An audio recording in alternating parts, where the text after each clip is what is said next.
Welcome back, everybody. This is Brother Meat here. Today we are doing a viewer requested build where they wanted a Dwarf Bloodrager. Now to do this properly, you have to have Call of the Wild working, which I do have working now. I also have Eldritch Arcana mods still working. They are reasonably compatible. There's probably going to be glitches here and there, but they add a lot of different spells and classes, so there's going to be a lot of overlap for feats as well too. But if you can get both of them working, I highly recommend you do so. Now the downside is there was an issue early on. One of the issues was some of the other mods that I had took away Bloodrager. It wasn't available like as a class, and the same with Arcanist and several others. And I'm like, what the hell? Those are some of the best guys, so what do I do? Well, someone suggested, and it's damn good advice, so I'm passing it on to you. I went through my list and shut off everything that wasn't Eldritch Arcana and Call of the Wild. See if that worked. Sure enough, I got everything back. Now something is screwed, and I can't tell you what, but it's probably one of the two or three that I picked up specifically for Call of the Wild. There's extra mods out there that say you must have Call of the Wild to use this.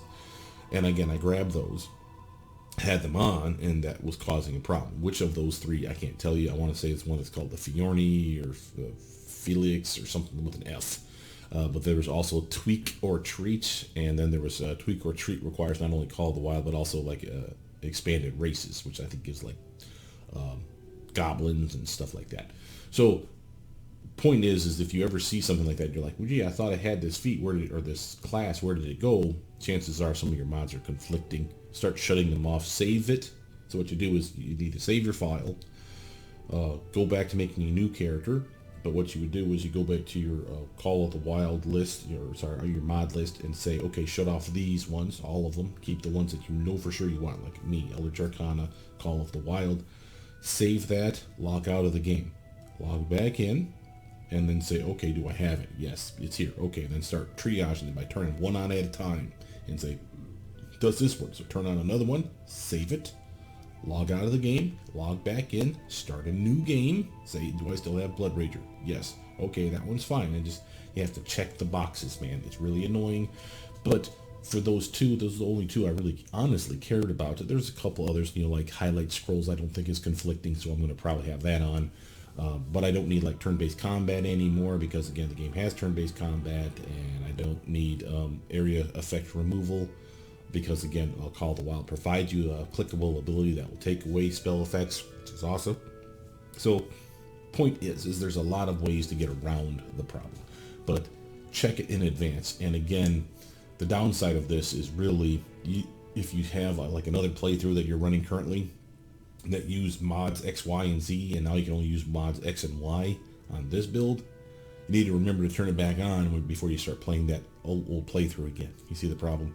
So what I've been doing to solve that issue is on my first save, I will literally say what mods I have. It says Eldritch Arcana, Call of the Wild. Eldritch Arcana, Call of the Wild, and X, whatever else it could be, so that I know what I need to make sure to turn on before I start playing that one again. I don't want to have something glitch out or have a feat that I used to have and now it's gone, or a spell, for instance. So that's the thing. So this is your dwarf character. We can make him any kind of Bloodrager. You didn't specify. There's a variety of classes or subclasses for Bloodrager. I'll show you that here in a moment. And there is some issues still. And again, it has nothing to do with Eldritch Arcana. I checked. It literally is something wrong with Call of the Wild, or I just don't understand the mechanic, and I'll walk you through that too. But we're going to take for you, Dwarf, because you said so, but notice that you have martial weapon proficiency as a Bloodrager. All Bloodragers do. So they're a lot like Barbarians in that they rage. They have a nice base attack bonus progression. In this case, I think all Bloodragers get the ability to wear up to medium armor. I'm going to pick the one that allows you to wear up to heavy armor and still cast spells and be awesome, because you're a dwarf. You don't have to worry about moving slow and encumbered heavy armor like full plate at level 1. So this is nice, and I have ways, thanks to Eldritch Arcana, to make you even faster than this. So again, solid way for you to be a zippy-ass character and tough as nails for a main character. Bloodragers are weird in that they have kind of 3 stats that they give a rat's ass about. Usually, I'd say strength and con for your fighting, but there's an instance where dex and con is a must, and I will show you that in a different video. And then, of course, charisma is your casting stat. Now, let's be real clear. A, you don't get cantrips. B, you're not going to get past level 4 spells, and it's going to take you a goddamn long time to unlock the spells. So, don't consider yourself a caster. The spells are just like a little fluff on top. Some buffs, some attacks, and there's some fun to be had here. Don't kid yourself. They're really some powerful ass spells that you can unleash with some of your rage abilities. So again, some real serious fun that you can have. And again, with Call of the Wild and Eldritch Arcana, we have even more options for spells. So that's cool.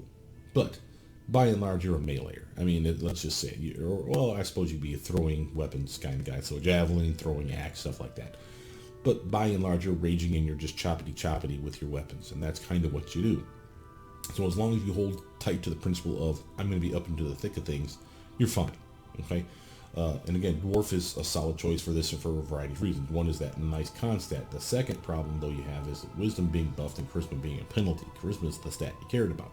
So you see that I've lowered my Wisdom from 12, which was the base for a Dwarf, down to 9 so that I can bring this Charisma of 8 up to a 13, as well as using some of my other points.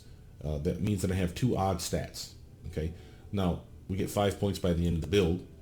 1's going into Charisma. 4 is going to go into either Strength or Con or split it, would be my advice to you. I'm going to put all 4 in Strength. So, I mean, you're going to swing, you want to swing hard, don't you? I mean, that's obvious. Con, though, the reason that Con matters to you is because Con keys off of your raging ability. So the more Con bonus you have, the more rages you have in a day. Now, that's not that impressive. Going from 3 to 4 is not like woohoo, but there is some other fun to be had here. And you are a heavy fortitude save character anyway. Then Reflexes is your second best save throw. Then Will is your worst, if I'm not mistaken. So it's really, really weird build. I mean, you're really kind of like that barbarian fighter type. And there's ways to buff your will and stuff too. So again, we're not worried about the fact that our wisdom's a little low here. It's more about the fact that our con needs to be high. This would, in my opinion, mean that we probably don't ever want to do an undead build, like where your character is actually undead, because it takes your con stat away, and I have no idea what that does to rage. This might be worth testing, but I don't care enough to want to do it anytime soon. There's other stuff for being a dwarf, though, that comes in super handy. Your stability is pretty nice. You get that really nice protection from being tripped or bull rush. Again, you're going to be in the front ranks probably a lot. Hardy, a nice bonus to your saving throws against poison spells and spell-like abilities. And again, with Fortitude, poison is going to be a really nice saving throw for you. Spells and spell-like abilities, I mean, your wisdom may be crap and your will saves may be kind of sucky, but you got at least a lift +2, because most of them are either spells or spell-like abilities that you're suffering against. So again, a nice bonus here, and we can make that even better. So again, there's lots of ways that you're a very good character. Because you're a dwarf, of course, you have these wonderful weapons. You, as any Bloodrager, you have up to martial weapon proficiency free, which is nice, which means that any dwarven weapon, as it says here, is considered a martial weapon. That's why you see the little dwarven weapon picture here. So you got your dwarven war axes, as well as your dwarven ergosh, which I've never seen in the game really, but I'm sure they're there. The point is if you wanted to go a specific route, that's available to you. I'm going to take them straight up battle axe, because why the hell not? They're some of the best weapons in the game, and there's a shit ton of them, like a literal metric shit ton of those things in the game. So there's a lot of really good, great axes to be had, and you can get some early on, no less, which is really, really nice. So that's how I'm taking your character. You can go which any way you want. As far as class, notice the Bloodrager, Magic Rager, Spell Eater, Steelblood is what we're going to go with. Urban Bloodrager is kind of cool. One of my new favorites. Blood Conduit has a nice mechanic to it that's broken. And it's not because of Eldritch Arcana mod. If you read through here, you'll see Spell Conduit. This ability here, which allows you to take any of your ranged touch attack spells and channel it as a free action, presumably through touch, which means your unarmed strike, which this character has the ability to do unarmed strikes with the Blood Conduit. You could do Bull Rush or Trip, or something else, and I just can't remember if there's something else. But the point is, if you make physical push contact, kind of, so to speak, on a target, you can trip the rash or whatever, and it'll supposedly discharge the spell. I mean, kind of a la the Magus, the way they charge their weapon and channel it through the weapon, kind of like that. But it doesn't seem to work. Doesn't matter how hard I try, I cannot get this to work. And it's not Eldritch Arcana, because I shut it off. So don't even post down below, oh, you just got too many mods. Nope. That was Call of the Wild only. I have everything I should have for it, and it's not working as intended. So that's a bummer. And then there's another ability they get later on. I don't know if it shows here. Reflexive Conduit. This is the same thing where you charge your spell. There's a way to do it, where you charge your spell and it says that you stored it. And the stored spell now is in your body. And again, can be released by touch with your Spell Conduit ability, or your Reflexive Conduit ability can be activated. And what that means is if anyone hits you with a natural weapon or an unarmed strike or something like that, it will discharge on them. Basically, while they're wailing on me, suddenly the touch attack discharges. And I don't know why you'd want that one over just using it yourself, but I suppose that's a thing. Set yourself up as like being a little magic bomb. I don't know. It's a weird mechanic, and I wanted to play with it, and I can't. So I just wanted to steer you away from that one right now. If you know how to do that, though, and can post a video or like a list of make sure these things are off. Make sure you do it in this order. This on, then this on, then click this, then attack, and it'll work every time. Awesome. But I can't do that, and I shit you not, I got a page here right in front of me that I have over 11 different permutations of I've turned this on first, then I turn that on, then I activate this, then I attack. Okay, that didn't work. Okay, let's try a different spell. That didn't work. Okay, let's try something different. So I turn this on first, then that on second, then I channel the spell, then I attack. Nothing. And I tried trips, I tried bull rushing, I tried unarmed strikes. It was just not working. So again, know that there is going to be issues there. All right. But Steelblood is going to be our cup of tea. Notice that most of the Blood Ragers are all going to have some similar rage mechanic. So it's something that you literally click on and suddenly you go batshit crazy. You get buffs and tougher and better attacks and blah, blah, blah, temp HP. They steadily get better over time, and to the point where you literally don't become tired anymore, fatigued from your rage.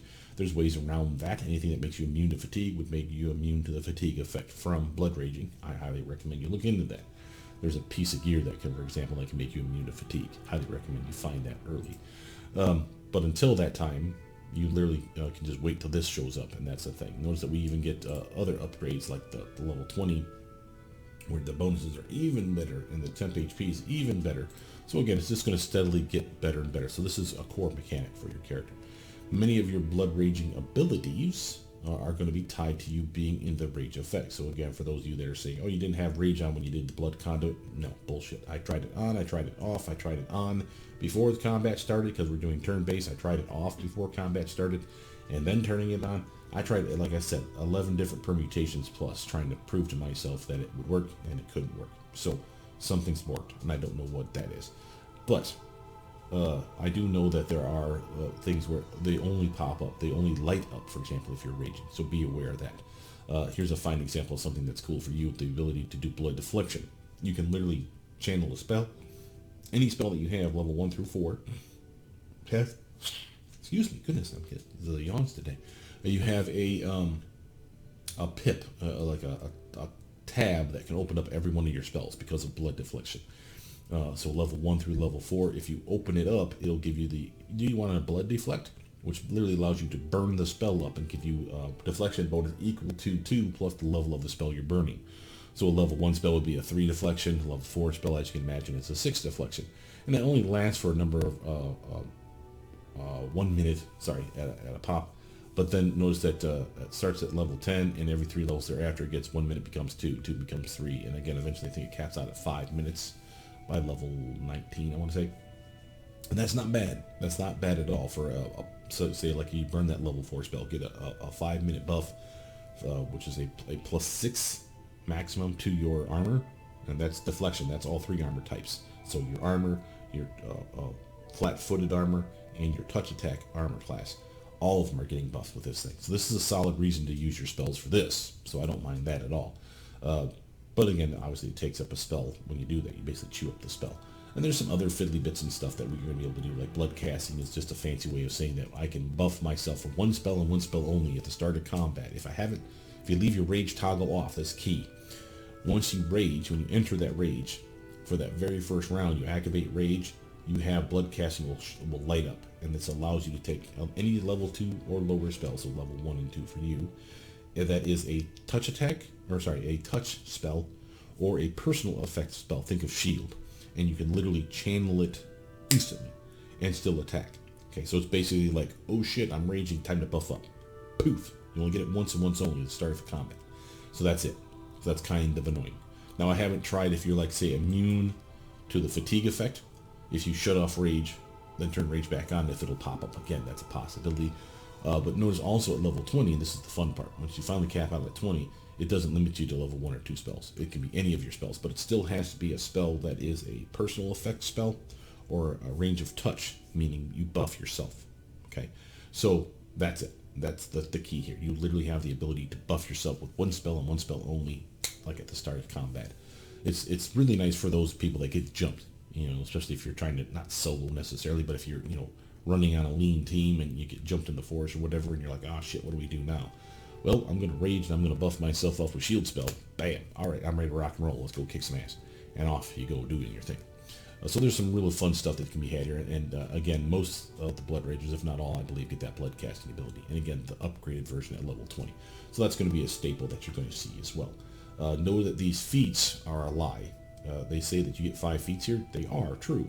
Every bloodline has their own list of feats. Notice this is the elemental bloodline for air. For us doing electric attacks, I thought it made sense. Notice these are the feats that we're talking about. Okay, and there's more than 5 here, which is awesome.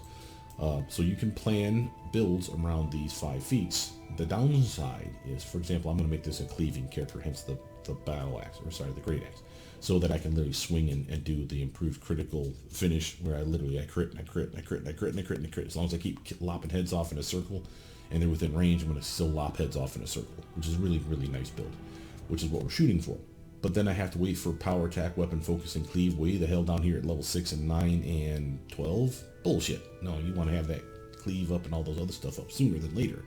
So you can still grab these things early. But then you have only 5 choices down here. Well, there's like 7 choices or 8 choices up here. 1, 2, 3, 4, 5, 6, 7. Okay. So if I grab, say, which I have done right now, weapon focus and power attack at level 1, well, then what? I have to wait now for cleave way the fuck down here? No, I suggest you grab it sooner. And the reason I can do that is because they don't tell you that it's not just feats here. Other stuff unlocked here from being a Blood Rager type. You'll have other things that can be choices to pick. So they don't tell you that until you get here. I'll show that to you.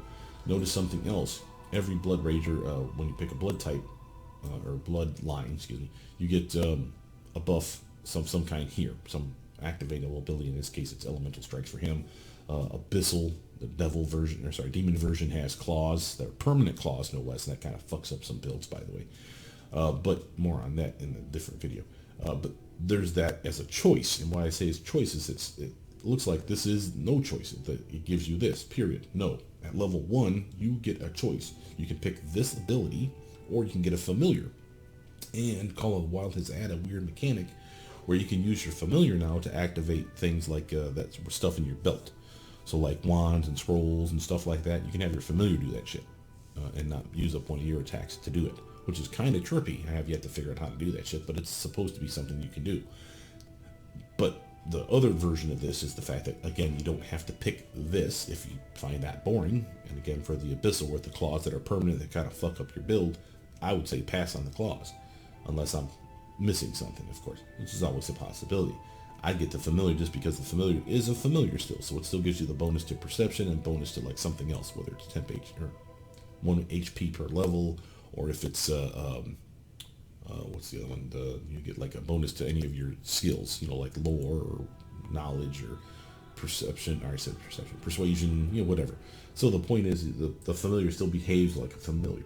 Okay, so even if you don't use the 50 new bits where you can cast stuff with the familiar, you still have a familiar proper, which is, again, and it takes away the problem pick here.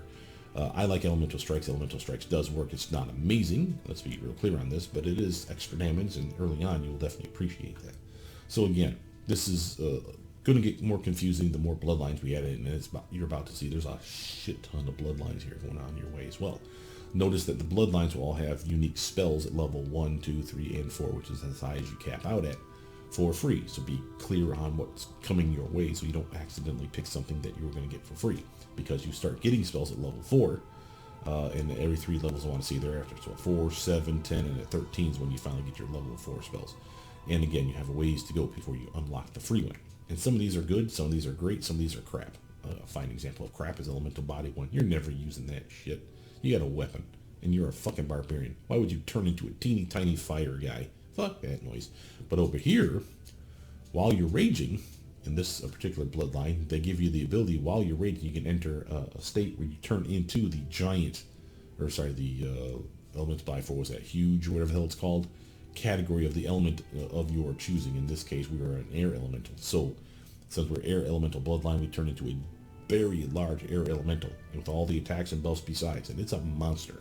So this is kind of cool. And again, you can have some serious fun with these, because remember, some of these have innate powers and abilities of their own. It's a polymorph effect, so again, it's going to affect your physical stats, so keep an eye out for that. And that's going to stack with all your enhancements and your raging buffs and all the other cool shit that you can do, because you're still in this form.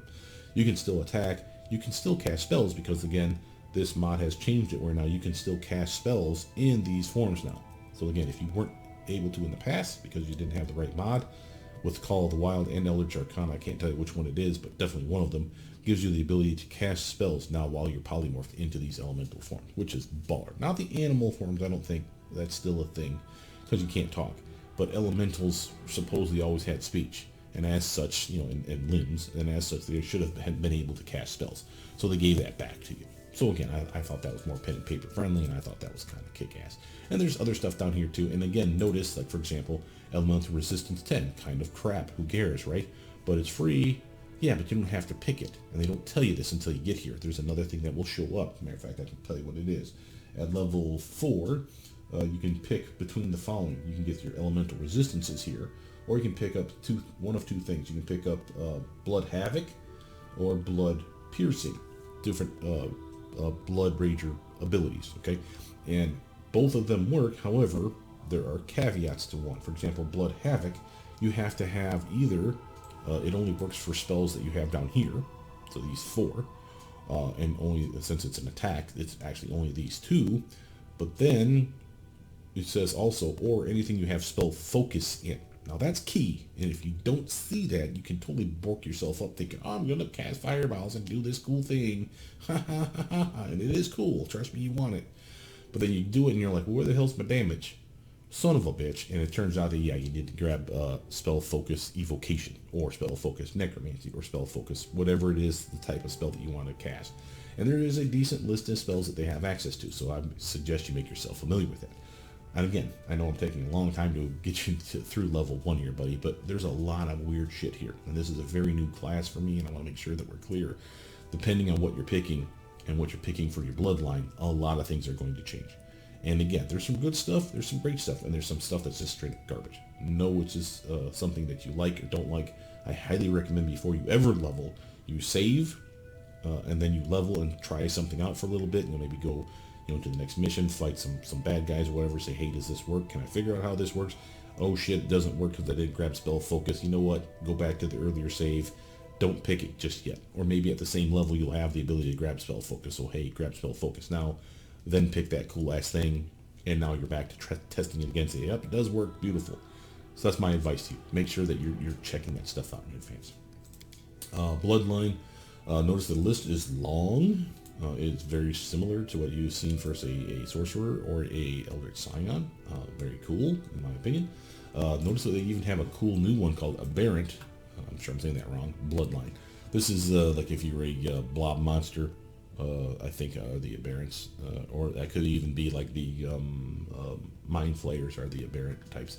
But it doesn't change as far as that is concerned. But there's also other cool shit to get you. First, notice that when we just click it, it gives you the important thing here, different feats to pick from. Notice we got 1, 2, 3, 4, 5, 6, 7. Seems 7 to be the number so far.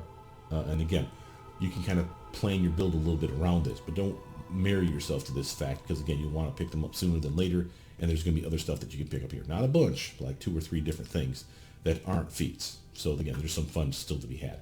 Notice the spells, of course, change for everybody, so your 4 free spells, and that's kind of cool, but notice, of course, all this weird shit here changes too.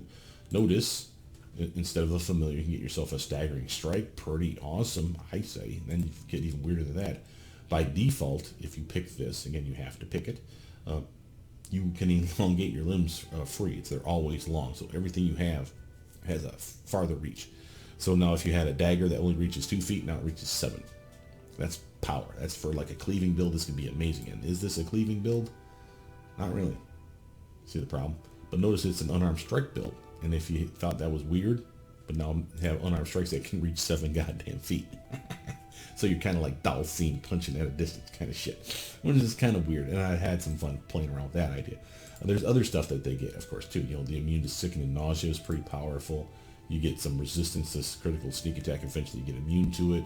but that's pretty badass early on, especially for someone that's in the front ranks all the damn time. Immune to disease, exhaustion, fatigue, poison, and stagger conditioner, and that's any fatigue. So remember your raging ability that you're no longer fatigued. For this guy, you get that one round or one level sooner. So that's cool, and that should work. Notice at the end here, you become immune to critical and sneak attacks, and then you get this blind sight for 60 feet. Notice your Bloodrager damage reduction. This is if you had it. In this case, we don't, because Steelbloods don't have damage reduction. But if you did, you would go up another point. I think since you don't, I think it gives you a 1 DR1 for free. So, and these are always available. All this stuff is available even when you're not blood raging, which is the staple. It's a common thing that you'll find here. So again, the bloodlines are actually quite cool and quite trippy. These are the claws I was telling you about. The reason I say this ruins several builds is if you're doing unarmed strikes, for example, which I did with this particular build, the Abyssal build, like a dumbass, you don't unarmed strike anymore at all. When you're raging, you have claws. Period. The entire time you're raging, you have claws, which means you get 2 attacks, and they suck. There may be a way to make that better, or get 3 or 4. You know, obviously haste is still a thing. Not the point. Point is I was at the end of the build hitting for 4 punches in the face with my unarmed strikes. I raged and now I dropped to 2. Fuck you, game.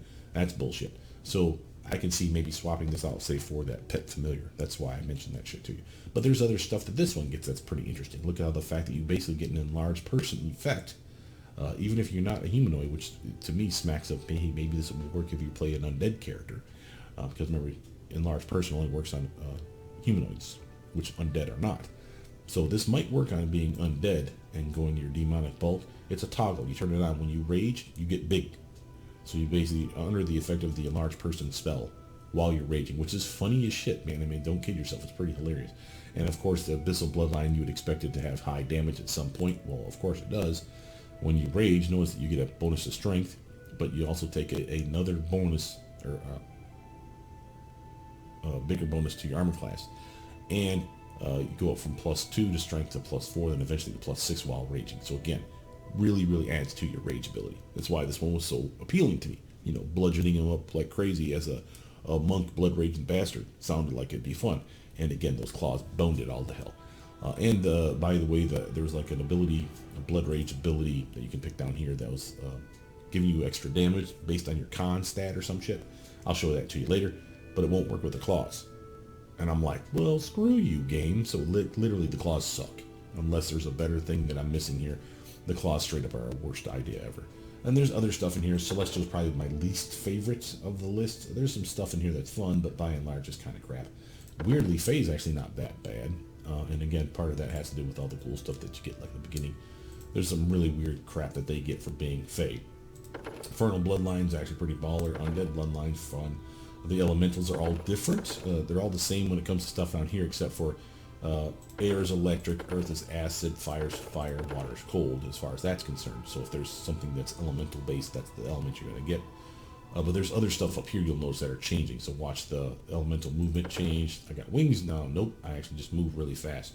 Here I have wings, or the ability to fly, same difference. And then earth has, just like water, where it has immunity to combat maneuvers. So that's like your trips and your bull rushes. So if you want to be a tanky motherfucker, earth and water are solid choices. You know, you get up in the front, they can't knock you down. You get back up again. No, you don't even have that issue. So you literally just get to wail on bad guys like nonstop, which is really fun with some of these. And again, all of these have that same caveat where you can turn into the element of your choice. So air gets air, earth you turn into a giant rock monster. And on that subject, because it's nothing more than mimicking elemental body for it. Again, you can cast spells now in these forms, so that's not my point here. My point here is this. In these forms, they have their own separate attacks. So it's not using your great axe, it's not using your dagger, it's not using your whatever. It's using whatever attacks the form has. On that, Earth, I believe, unless they've changed it, Earth is the only one that has brawling, physical punches, like unarmed strikes, as their main attack. So if you're doing a monk dip, or like you're trying to monk it up and like punchy all the time, all that's still applicable in the Earth form. So an Earth Elemental Monk dip would be fucking hilarious to me. Yeah, you'd miss out on your capstone ability, but the fact that you could like literally go crane style, crane wing, crane riposte, and be all, I'm a giant rock monster, watch me ninja block your ass, and just boom, knock right in the fucking snout every time you guys sneak past my defenses because I got cream paused. That could be fun. I could see me having some serious fun with that. And again, a massive attack bonus by the end. You can rage even while in these forms. Hell, this is how you got into this form, because you're raging. So you get all that buff from being raged, and you're just beating the bejesus out of guys in giant rock monster form. I mean, if it weren't for the fact that you're on a wheel in the rock form, I'd say you're basically like the Thing of the fucking Fantastic Four in that form. That'd be pretty baller, I think. And you got spells still, so fucking cool. So, like I said, there's some fun series to be had. There's draconic stuff in here. I don't think they get the damage buff. So if you're thinking that, oh, I'll go Black Dragon and get a buff to all my acid damage, I don't think that works. But there is a Bloodrager ability that gives you extra damage, and it's going to be even better than you think. So know that that's coming too. So let's actually get you back to where we were at. So first, make sure I'm on my Steelblood. Yep, I'm on my Air Bloodline. Sounds good. Notice, of course, because of one of our mods, I can't tell you which one. I got two on Eldritch Arcana and Call of the Wild, but we have a favorite class open up here, and this is nice. And this is literally the ability to pick. Once you pick whatever class you're going to get the most levels in. Remember, this is not epic classes or whatever they call those prestige classes. This is just classes. And look at the list. This is how many different classes we have now, guys. We got a metric shit ton of stuff here. And then you have the generic any. Don't do that one. Do Bloodrager. Call it Bloodrager because that's the one you're going to get mostly. Even if you're doing like a month dip, 19 is better than nothing. So grab 19. Get Bloodrager, and it allows you to pick. Do you want, at every level it'll give you this option. Do you want hit points or do you want skills? Just a free skill point. I'll take skill because you don't get many in this form, especially being a dwarf. But hit points, if you want to be extra tough by level 20, if you want Bloodrager 20, which we're going to do, you get an extra 20 hit points. Just saying, there's some fun to be had here. Skill-wise, again, we split our points between strength, con, and charisma. Those kind of our staples. Charisma doesn't need to be any higher than 14 by the end of the build, and that's level 4 spells. You're not really a caster. I mean, don't confuse the fact that I do Magus builds all the time where I max this out at a 24 because I can only get to level 6 spells, but I still want to be hit with those spells.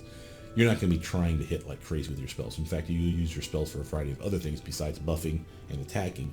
You'll be finding different Bloodragers have the ways to convert their spells into extra damage or extra armor, like this guy's going to be able to do. So there's a variety of things you can do with those spells. I had to lower my wisdom to do this.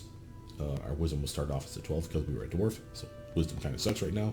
Con was at a solid 12. I brought it up to 18. That's a solid con stat. I'll put 1 point in charisma to get it to 14, 4 points in strength to increase it to 20 because I figured you'd want to hit like a brick shit house. As far as skills are concerned, we didn't have many, but athletics makes sense for a strength-based build. Mobility, just because I like getting to fight defensively, I like to get that to 3 if I can. And you have some skill in it too, so there's reasons to want that. From there, it's probably going to be knowledge, arcana. It's always going to be perception, persuasion, and use magic device fall into these categories of stuff that you will find useful. You won't be amazing at them with a charisma of 14, but you will find that persuasion and perception can really easily get to 20, and then maybe athletics will be close to 20. As far as abilities, notice I've already pre-picked them out, but I wanted to show you some stuff here, so that's why I left it at this spot. So again, here's your, where are we at here? No, I want to go to Elemental Strikes. See this here? Click here. I can either pick the strikes, or I can pick a familiar. And if you right-click the familiar, this is where the new tooltip comes in, where it says, once per round, instead of activating an item yourself, like a wand, scroll, potion, you can make your familiar activate this item. Notice that they need to do a use magic device check by default because they don't have a spell book, but they use your UMD check. So if you want to make sure that they can cast stuff on the fly while you still get your attacks and stuff, so basically prevents you from spending your action, I think is what that's telling you. Then if that works, this could be cool. Make a high use magic device check build. I'm not going to pick this. I'm going to pick the Elemental Strike because I do like those strikes. Notice, because we're using Eldritch Arcana mod, we can pick drawbacks for traits. I do emotional drawback. I always take envy, usually. Physique drawback, I'll usually take hedonistic. Again, why not? It's cheap and easy, and it's like a no-brainer. Again, this will the physique one will be the one you would pick if you wanted to make an undead cursed build, but that would take your con stat away. I don't know how that fucks up your rage, so that could be an issue, but it could be fun to try.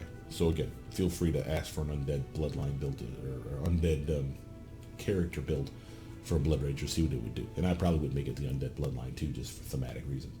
But again, do what you want here, but that gives you 3 traits. One of those traits, we picked Family Heirloom, Great Axe. Notice that our list is even bigger. This is very, very cool. And it's because of the Call of the Wild mods. We have a laundry list of shit in here. Even both of your Dwarven weapons are in here. Your Dwarven Urgosh and your Dwarven War Axe, which you could have picked, and they give you a +1 weapon. And skill in that weapon.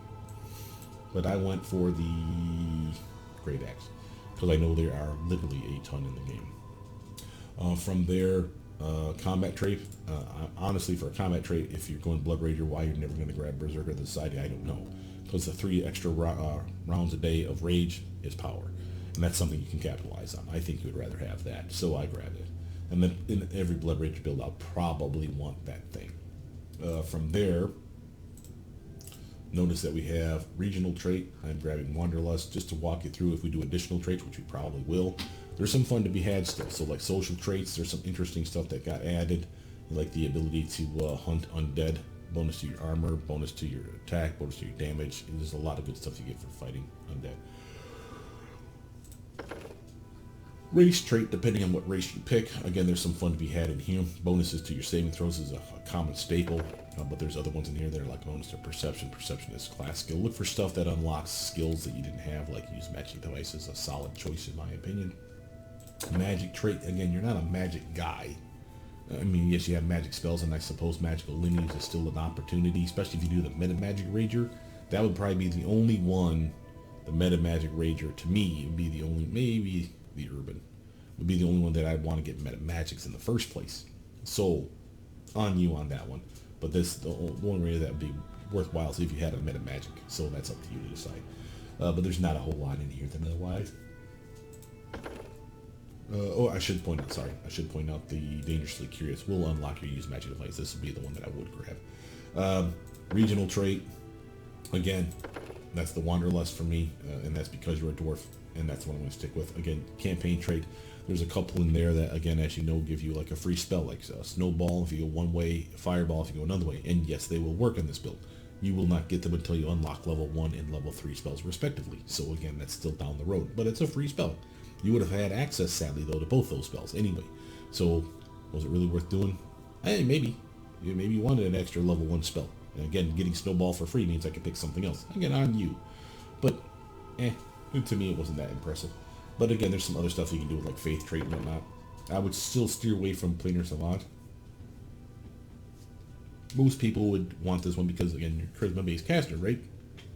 Why not use your Charisma instead of your Intelligence for your Knowledge check, whichever of the two you care about, like say Knowledge or Con. Remember, your Charisma is only going to go to 14 in this build. Higher, of course, with gear, of course, we'll pump it up, but it's not going to be amazing. So, yeah, so what? I mean, really, my Intelligence right now is a 12. Charisma being a 14 is not that impressive. This would be a waste. Something in here, though, that can give you like extra Perception, or extra Reflexes, or extra Initiative, or extra saving bonus against spells, or whatever like that would be a way to go, in my opinion. So let's go back to our regional trait and grab ourselves Wanderlust. From here, we got our family heirloom, we got our Wanderlust. You have to pick a deity. I decided just you don't have to. You can pass on this too, or you can go atheist if you want to be a jackass. Gazra, that's the one I picked simply because of weather, no other reason. And again, it doesn't matter. You don't have any affinity with a deity. I will say it does matter in the regard of whatever you pick for deity. These are your alignment choices. You do not get to pick anything other than those. So be real clear on that. Here, thanks to Eldritch Arcana, we still have our spell vulnerability picks. So I went for spell of vulnerability abjuration, cold. Maybe that's a mistake because you are an air elemental. You shouldn't be susceptible to cold, but whatever. I'm going to do it. And then I'm going to grab 2 feats, and the 2 feats that I grab, again, are Weapon Focus Great Axe and Power Attack. And again, you may say, well, weren't you going to get those for free here? Sure enough, but did you really want to wait till level 6 and level 9 to get both those things? That's why I say there's other stuff coming, and it's going to be fine. If you wanted other stuff, let's be real clear on this. I could probably hold off on Weapon Focus or Power Attack. Maybe not both, but one or the other, right? What would I grab instead? Okay. Arcane Strike is going to be something you give a rat's ass about. You are a caster. Even if you are going to be a subcaster, really, you still get Arcane Strike up, and it still does, I want to say, 5 extra points of damage by the end of the build. That's still worth having, and there's some other stuff that's really cool that can help you out, so to speak. Blind Fight, something you might want, and you're going to get it somewhere in the build. You might as well grab it now. Extra Raise, you're probably going to get this at least once. Grab it now. Again, you can see there's plenty of stuff to fill in before you get that first one. But it really feels weird not to have at least a weapon focus or a power attack, or both. So again, on you. And there's other stuff that you're going to see that unlocks in here that's going to be a ridiculous amount of stuff added thanks to Call of the Wild. So you can have a lot of fun, and we can't possibly explore everything. Notice that we don't get any spells, and of course, we just name the character. Restricted alignment based on our deity, give you your birth date and all that fun jazz. We do it my way. And get into it. Now, that's 40 minutes just to get you a level 1 character. And my coffee's getting cold. Damn it. Coming down with a cold or something. I think I got a headache. Let's see if I can get this video done. Let's see. So, from here, let's power level him up and show you what this dude has to offer. Like I said, a lot of this really comes from the fact that I have the Bag of Tricks mod. That's the other mod I have active right now. So I've got Bag of Tricks, Call of the Wild, Highlight Learnable Scrolls, and Eldritch Arcana seems to be fine. This the Fumi's Codex, that's what it was. Fumi's Codex, Tweak or Treat, Races Unleashed also were activated before, and that one of those 3 was borking up getting Bloodrager. So don't use those 3. It's a damn shame. But I've triaged it down to at least that much. And I don't want to activate any of the others because, again, I don't really care about the others all that much either, except for maybe like the hair. But this is your character. Notice that they give you an axe. Family item, of course.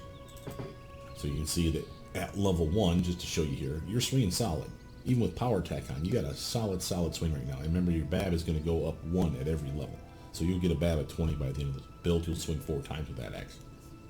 It's a solid character. You're already doing solid damage. Notice that your will sucks, but that's only because it's at a -1 anyway. But it would have been at a +0 to begin with anyway. My point is your wills are always bad. Your reflexes are not horrible. I want to say that your fortitude and your reflexes are what go up, but I could be mistaken. It could be fortitude mostly and then will. And that'd be okay with me because you're really not a reflex guy. There's one build in here that I'll make that's definitely going to be a reflexer because he's going to maximize some serious dexterity based on him raging with dexterity, no less, as weird as that sounds. But we wanted to get the Bag of Tricks so that we can force level your character up. And I highly recommend if you ever play this game, you get this mod. Let's see, 1, 2, 3, 4, 5 zeros in a row. 3, 6, and 5 zeros. That's a level 20 character now. Get this mod just so you can test stuff in the Tenebris depths. This is my advice to anyone that's playing on PC. Because it literally gives you like a bunch of shit that you can try out, and you can find stuff that you didn't know about the build until after you got like, balls deep into it, and you're like, well, it would have been nice to know that 3 levels ago. Again, like with these feats that aren't only feats. But notice here, for the Steelblood, this is one of the other reasons that we went Steelblood. Notice that we are not impeded with heavy armor for movement anymore. We weren't really anyway because we were a dwarf. But, so what? Now you don't have to worry about it even if you weren't a dwarf. And it gives you a 5 more back up to the maximum of your unencumbered. So again, that shouldn't be a problem for you. But again, it's free for everybody else. So again, not bad. And notice, again, every level it's going to ask us which of these 2 to pick. Going. I am going to always put perception up. I'll get mobility up to 3. And I will unlock these 2 things as I see fit. Going. And notice I believe that the Steelblood, the one that you are, at level 1, you're the only one that can wear heavy armor and still cast spells. If you try heavy armor on any of the others, like if you unlock the ability to use heavy armor, you will not be able to cast your spells without arcane spell failure. So that's always an issue. This guy can, though. It's part of his nature. Let's get mobility 3 more done whenever touching it again. I'm going to start working on Arcana and Persuasion. Now, everything that I've invested in now will be stuff that we invested in the future, except for mobility, because, like I said, done.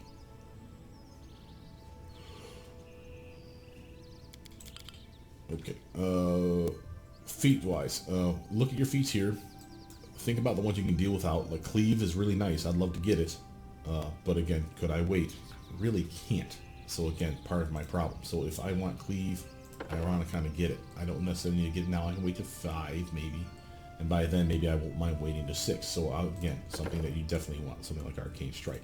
If you're going to capitalize though on that one ability that when you're raging, that's coming down the pike before too long, you want to have Spell Focus. I know that, so again, grab yourself a Spell Focus and get a Spell Focus in spells that do the damage that we're talking about. So that it can be Conjuration, Evocation, necromancy, maybe even transmutation, but I know evocation is a staple, so evocation is probably the one to go with, in my advice.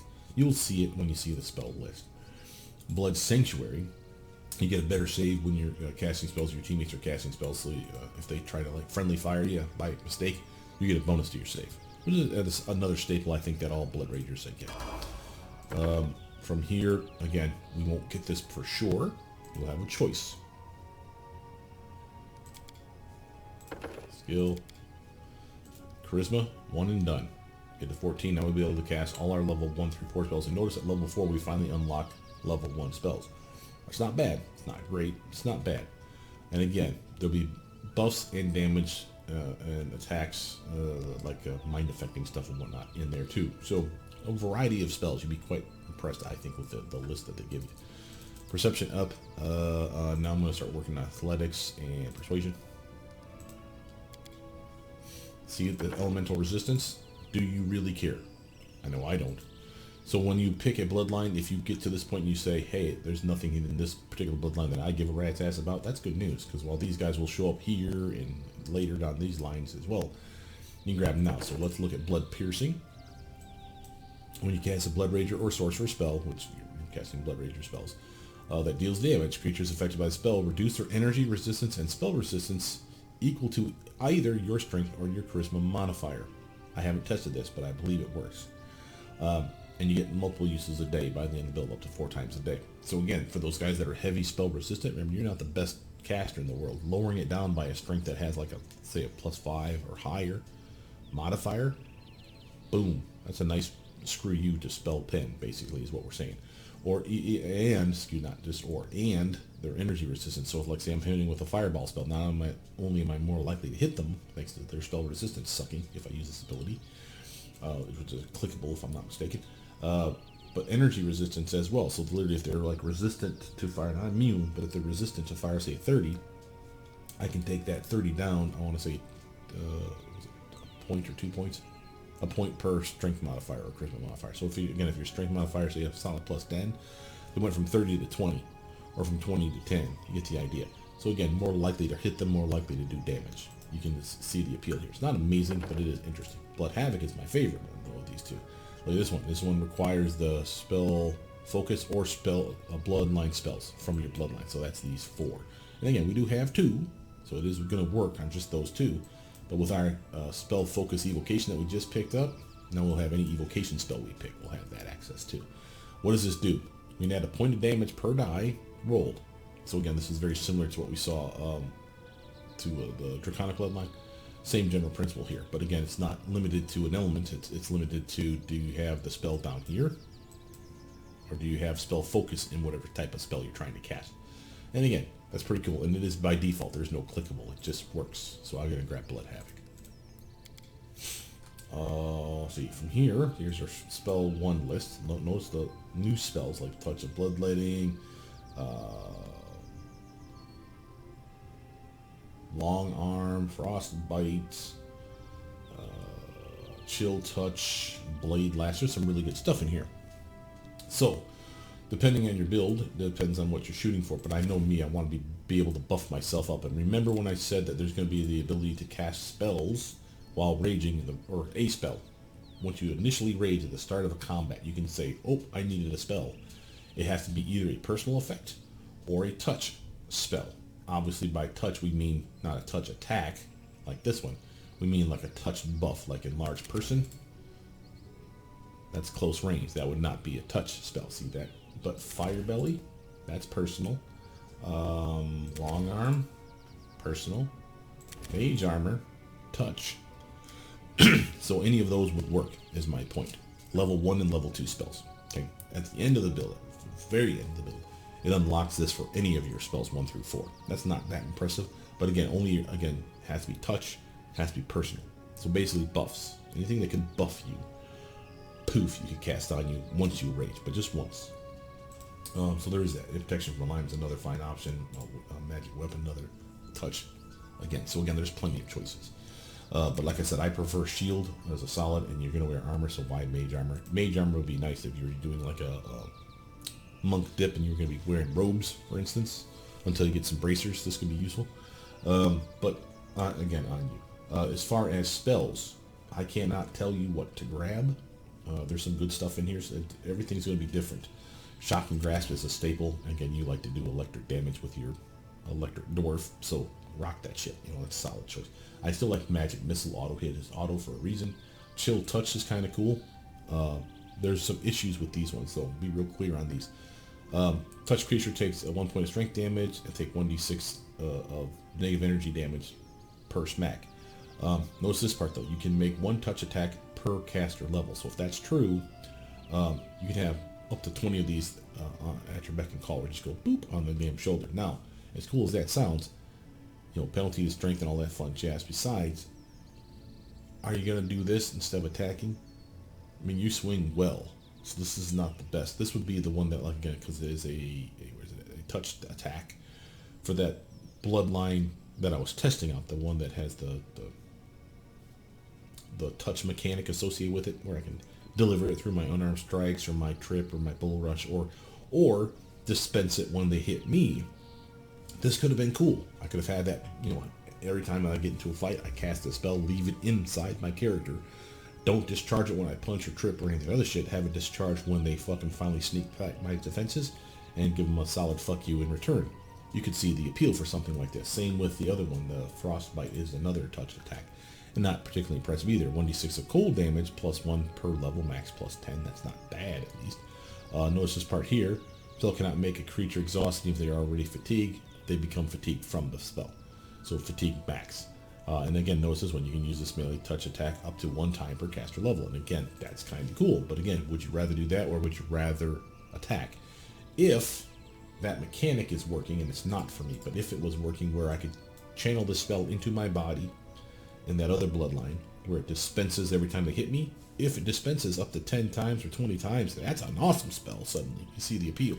That's why I'm trying to get that mechanic to work. So again, if anyone has any suggestions on how making the mechanic work, you know I want that shit. Notice when you're picking your spells though, remember now, we've picked spell focus, evocation. So things like Snowball, while it's still a great spell, and still something you're probably going to want to grab, focus on your evocation spells first, son. That's the ones you're going to get buffs in. So Burning Hands, we're not really caring about because you're about to get Burning Hands Electric for free. Just to show it to you. It's way down here. But it is the electric version. Same with the Scorching Ray, it's the electric version. Now, if you want the fire version, you can get those. Be aware that that is still a viable option for you. Notice we're getting armor training. This is just like the fighter's armor training and stacks with fighter class features, so you double dip. That's a possibility, but what this does is literally takes away the penalty to your armor and encumbrance for your 3 physical checks, your athletics, your mobility, and your stealth. Remember, every time you wear a higher level of armor, you have a massive penalty to those checks. So now you can take away up to eventually +4, or -4 penalty by giving it +4 back. Also for dexterity, so it can get you up to another 4 more dexterity max bonus wearing whatever armor you're wearing. So in full plate, you can only get a dex bonus of +1 normally. Now you can get all the way, if you had enough dex to do this, up to a solid +5. And we will, by the end of this build, have with the gear a +5 dexterity modifier or more. So this is not bad. This is actually quite impressive. Always perception. Don't mind making athletics go up more because you are a strength guy. Maybe now you really want to kind of go like that. Now, again, decision time. Do we want to wait for our bloodline, our cleave? I say no. As much as I would really love to grab it here, so I can start getting stuff for free, there's other cool stuff that's going to show up, like I said, in here. So we're going to grab cleave now. Okay, and it's a bummer, but you have to burn it up early. And this, go back real quick just to show you something. It would have been a shame, it is a shame, I should say, that if you had cleave, you would think they would unlock like improved cleave in here. Nope. Or like greater cleave. Nope. Or improved cleaving finish, or well, yeah, any of that shit. Nope. It's literally the list that you're seeing here. It doesn't improve on itself. So if it says you can get dodge, or sorry, you can get greater fortitude, there's an improved greater fortitude in the game. If you already had great fortitude, it will not let you pick the better version. So kind of a bummer. Far spells, I do like, especially as a raging motherfucker that you are, doing cool stuff like Blade Lash. The ability to damn near teleport to a bad guy and get a massive bonus to your swing for smacking the motherfucker in the face. Oh wait, it's Blade Lash, not Blade Dash. What is this? Use a weapon you trip, combat maneuver against one creature within 20 feet. You gain plus 10 bonus on the roll. After which the weapon return. Oh, it's basically like a trip spell. Yeah, pass. I'm bummed now. I really wanted the cool thing. Let's get Magic Missile. Auto hit is auto. Long Arms is creepy, but it's definitely cool. So we'll probably grab that one before too long as well. Because Great Axes, in case you don't know, while they're two-handed, they're not a reach weapon. They have the same 2-foot range as all, or most melee weapons, I should say. Now we finally get a chance to see what's available here in your Bloodline stuff. Okay. Let's get your skill rank. Point, and let's get that up a little more. Notice again, blood piercing. We saw this one before. Ignore the typos. But this one's still there. And that is useful. Again, if you have that energy resistant or spell resistant, or both characters, we have the ability to pierce that stuff, again, multiple times a day. So it's a clickable or a toggle. Bloodline feat, here's your bloodline. Notice will be showing available though. Look at this list. So here's your bloodlines. And contact specialist, that was the one from the Bloodrager, the blood conduit, the one that I liked. So again, we are still pretty limited, but other stuff is going to unlock. And again, I'm pretty happy with that. So you grab bloodline feat now, grab yourself improve initiative. Sure, why not? And out of this list, what we got here? Cleave we already have. Notice that dodge is not here. You still have to meet the requirements. So if you don't have enough dexterity, you don't get dodge here just because it says you can. So again, kind of a bummer. I'm going to grab long arm. Yeah.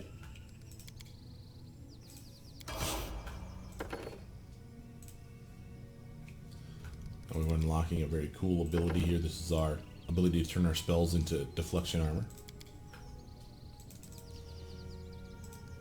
And I'm going to grab you and you.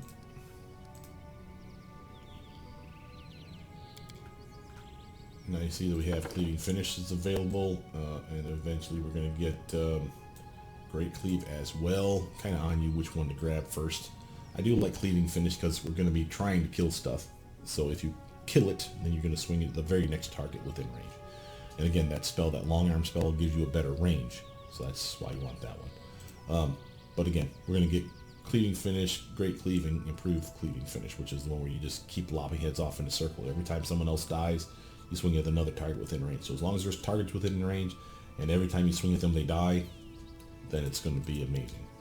Level 2 spells at level 7, like I said, every 3 levels. So 4, 7, 10, and 13 is when you unlock your next level of spells. Level 2 spells, interesting stuff in here. Notice there's Vine Strike. This is not considered a touch attack, even though it is. It's like a channel, I think, through your weapon. But for purposes of the blood conduit effect that I was talking about, where you channel stuff through your fists, or your trips, or your bull rushes, or your body when they hit you, it's not considered one. Other stuff that's in here that's interesting. Ghoul Touch is new. Another touch attack. This one is a touch attack proper. It has this really nasty effect that not only do you paralyze a target that you hit, assuming that they're affected by the spell, once they're paralyzed, they exude this nasty carrion stench. It says down here. And that basically is a nausea effect, or sorry, sicken effect, for anyone in the area of effect. And again, it is considered a poison effect. So if you're not protected from this, this is going to affect you and your team, I believe. So be real careful with that one. But it is an amazing screw you ability. Frigid Touch is nice. Force Sword is a new one. You literally, if you have nothing in your hands, you have a weapon at all times with Force Sword, in that you can cast the spell, and for the duration, you get a +1, +2, or a +3 eventually. Longsword. Magic Force Sword, like it says. And it is nice. It is a decent weapon. Can't be just gotten rid of easily, but there is the ways to get rid of it. But by and large, it will take up your slot until the spell wears off. So don't think you can swap it out once you equip it, so to speak. It's there in that slot until it wears off. Okay, but it's interesting, and the fact that for me this would be more like pen and paper style. Think of it, and it does all force damage, so there is that reason for wanting it too. But in pen and paper, if you ever played with like the DMs that I play with, they love to throw you in prison. It's like a common staple because they want to see what you do. We've actually had party wipes because people just did not break out of prison. Like, we had multiple opportunities to break out of the jail, or try at least to break out of jail, like overwhelm the guards at like lunch or whatever, or when they come in and try to feed us or whatever. Just like a random chance for us to pick up the leg bone that was on the ground and use it as a makeshift club and bash them in the head, or bust the bone into pieces when they're not looking and use it as like a lock pick to pick the locks and get out. We had plenty of opportunities and we still just stayed there until we got executed. So this would be the spell, though. My point is, this would be the spell for those types of days. Like when you've been trapped, they took your spell books, but they didn't take your spells because they're in your brain, right? So here you go, force sword, bitch. I don't have any weapons. You guys gonna kick my ass because I ain't got any armor. I ain't got no weapons. Law, force sword, motherfucker. Yeah, and just go in battle. So I'm just saying, there's some fun that can be had with stuff like this. But to me, it's more pen and paper. Fiery runes. I hate this one. It looks like it's gonna be this amazing buff, right? You're gonna get for long periods of time. Another touch range effect. But if you need fire damage, it is fire damage. I will say that. But notice what happens. It doesn't buff the weapon. It's just a rune that sits on the weapon, and once only you can discharge the spell. So literally, once you decide as a swift action that the next time I hit you, it will discharge this fire damage, 1d4 plus 1. That's it. But it isn't multiplied on a crit, and it does get better, up to a 5d4 plus 5, so it could probably be intensified to like a 10. Well, maybe not a 10, probably a 7d4 plus 7. But that's it. That's a level 2 spell, and the best you're giving me is one and done. Really? You're not even making it a flame weapon? Nothing like, nope, nuh-uh. It is literally you discharge it and you discharge it once. It's kind of lackluster. Bone Fist, on the other hand, for those of you that are trying to go monking it up, this one's interesting. You get natural armor, and your damage rolls for your natural weapons, which include your fists, are plus 2 damage. And this one does work. It is AoE, which is weird. And it sounds gross as hell because it's making your bones jut out past your elbows, and all your joints and shit get all hardened and spiky, and it sounds badass, but it sounds painful too. But it's definitely cool. Blood armor, another new one. This one's a little fiddly, and I don't know how it works per se, because every time I do this I have armor on me already, so I don't know if it stacks with armor or like braces of armor class plus 8 even, for that matter. But if you're going like monk, I can see this being fun, because what this one will do is every time you take damage, whether it's piercing or slashing, of course, you bleed. Your blood hardens as it is exposed to air. The plus 1 to your armor class, and it's an enhancement bonus. Sounds like that would stack with armor, so that could be cool. And the reason this would be cool then is you literally could get all the way up to I think a plus 5, best case scenario, but you have to be hit like 5 separate times. So it's kind of a weird mechanic, but for a blood rager, which is what you are, hell yeah, that sounds fucking tits. We'll give it a go. And then for our other pick, let's grab a nice evocation spell. Remember, you do extra damage with evocations. Going. Okay, now we're here. Notice we have the ability to fly if we want, and I say if we want because it will give us the option. And now we're done with charisma. Strength all the way as far as I'm concerned. Let's get persuasion up just the tiniest bit more. Notice that elemental movement is our choice here, but blood intensity could be picked. We're going to take that elemental movement because this is a one and done. If you don't pick it up now, you ain't getting it. So we'll get blood intensity. We can actually pick that up here. So I'll keep all spells, or are we swapping out? So it's nice that they give us the option of swapping spells out at least. So we're going to keep all the ones we have though. Level 2. Really there's not a whole lot in here that I actually cared about. Seeing Viz could be useful for you, I suppose. Protection from mirrors I think is still broken, but mirror image, they don't give you blur, so I'll take mirror image, I suppose. And it, by the way, I should have pointed out, go back.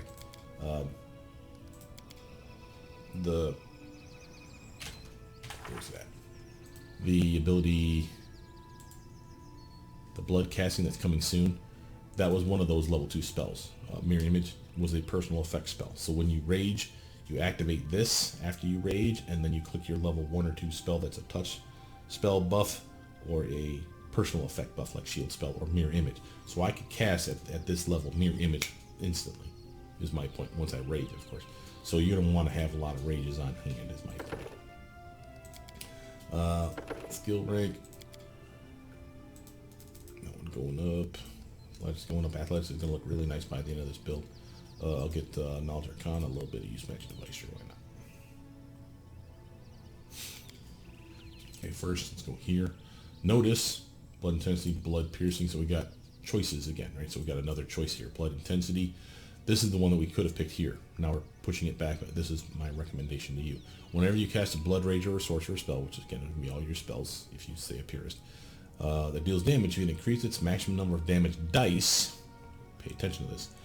By an amount equal to your strength or charisma modifier. So remember, I could have a strength modifier set up to upwards of like plus 10 or higher, right? So let's say it's plus 10. You hit him with a fireball spell, that's 10d6 of damage. Well, with this activated, I can do 20d6 of damage for a fireball spell. It's powerful. See what I'm saying? Notice it does not stack with Intensify, but it's basically the same effect, is what we're saying. And yes, you could have been a charisma-based build, but were you really going to be? You're probably going to be a strength-based build. The only exception to the rule on this one, for me, is like I said, when I'm going to make the one that's going to be a dex-based build, because there's the urban bloodline, I want to say, is the one where you can choose for your rage instead of just being a generic rage. You can get yourself a plus to strength, or dex, or con. So I'm going to go dex, because fuck yeah, and that's going to be sweet for me.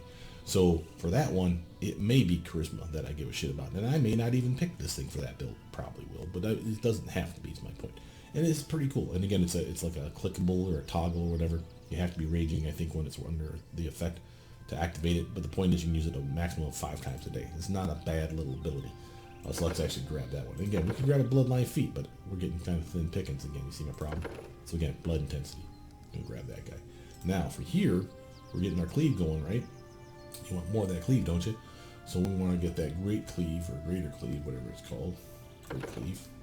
And then the next one will be improved cleaving finish, or cleaving finish and improved cleaving finish, or something like that. So we're doing well. Level 1 spell. I'm gonna grab myself what? Evocation. Ear piercing screams auto hit, and it does solid damage. I could do like some Raven Feedment though, even though I don't get like any real bonus to it. I do like the idea of sapping their strength.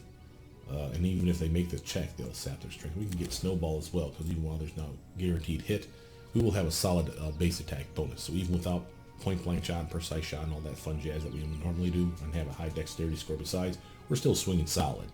And it's a solid spell, so I'll happily take that one. For here, I mean, honestly, I got the 3 things that I cared about, so anything else is just going to be more of the same. But I do like seeing visibility. I do like glitter dust, and glitter dust could be a solid choice for you, I suppose. Bloodrager. Notice now you're going to get your, and I should have pointed out you had your burning hands back there, but you have your scorching ray now, electric version. Okay, let's put that up, and put more use my device. Sounds good. Level 3. Or let's walk through the new ones in here. So Channel Vigor. It's going to be one that we're going to grab. Let's just grab it now. Channel Vigor, you have to keep track of this, because when you pop up the tooltip here, you can read it, but in the game, once you're playing, you won't be able to read it as easily. It's, you have to scroll. You see that? And you won't let you scroll in combat. So it'll cut it off. Like you'll see this. Is all you'll see. You'll be like, well, what the hell does the other one do? So know what all these forward things do. So my favorite, of course, is the top one, limbs. If you buff just your limbs with this, for you and you alone, notice it is a personal effect. We can do that while you're raging. Once at the start of every combat, or start of the first combat round, you can buff yourself with this and give yourself the equivalent of haste. Now, yes, you'll see that haste is down here too. But haste is not one you can activate on yourself as a touch attack, or sorry, a touch spell, because it's an AoE version. So if you wanted to do that spell, that rage casting, where you literally you rage and then you instantly cast a personal or a touch spell, this is not a touch spell. This one, however, is. And it's only you, but so what? You're the one you care about. And again, haste for you for free. Pooh, well, not for free, your spell. Bam, you got haste now. You're running around extra zippy and choppity. So you're doing well for yourself. If you don't want that one, you can do the mind buff. Bonus to your knowledge and perception skill checks and ranged attack rolls. Remember that ability to rage is not limited just to melee damage and attack bonus. It's also for thrown weapons. So on a thrown weapon build, like you're chucking, say, the I was going to say spear, javelin, and the thrown axes, like maybe you want to do a 2-weapon wielding kind of combo, you can have some fun with this one. A nice little bonus for your throwing attacks and your perception bonus as well. It doesn't last long, but it's a solid buff. Spirit, you got a bonus to your will saves and your bluff and intimidate. So if you do like the Cornigan Smash build, which this perfectly lends itself to for a Bloodrager, here's a nice solid +6 buff to your intimidation check. Hell yeah. We got the last one here, the torso ones, your fortitude bonuses, and again competence bonus, so it's going to stack with most things, and your concentration check. So if you're trying to cast spells, not that's that much of an issue, but if you're trying to break your concentration and you got like a crappy con staff for some silly ass reason, this is a nice solid +6 to that ability. So again, there's a lot of good that comes from Channel Vigor. Cloak of Winds, another one of my favorite buffs, touch range. So again, if you wanted to use that as your, oh shit, we got attacked, rage cast this on yourself, and again, for a long period of time, you have some solid protection. It protects you from some wind effects, it says, which sounds like it's magical spells that we have yet to see, as well as range attacks rolls, penalty of -40 or shooting at you, which is not bad. Countless Eyes, you're never flanked again. Long buff, touch range again, another nice spell. Usually these are, there's a penalty usually associated with Countless Eyes, so I should be careful on this. It doesn't say it in here. It usually does say it though, where it says like you're susceptible to like gaze attacks because you have eyes everywhere, right? So that's the idea. But if it doesn't say there's a penalty, I would trust that there isn't one. There's Earth Tremor. It's like a random weird ass range spell. Target point within any range. That's weird. I've never seen anything that had no range to it. But it does decent damage, and there's some fun to be had with it. But they give you like choices of the effect. So like, is it going to be centered on you, which you'll be immune to?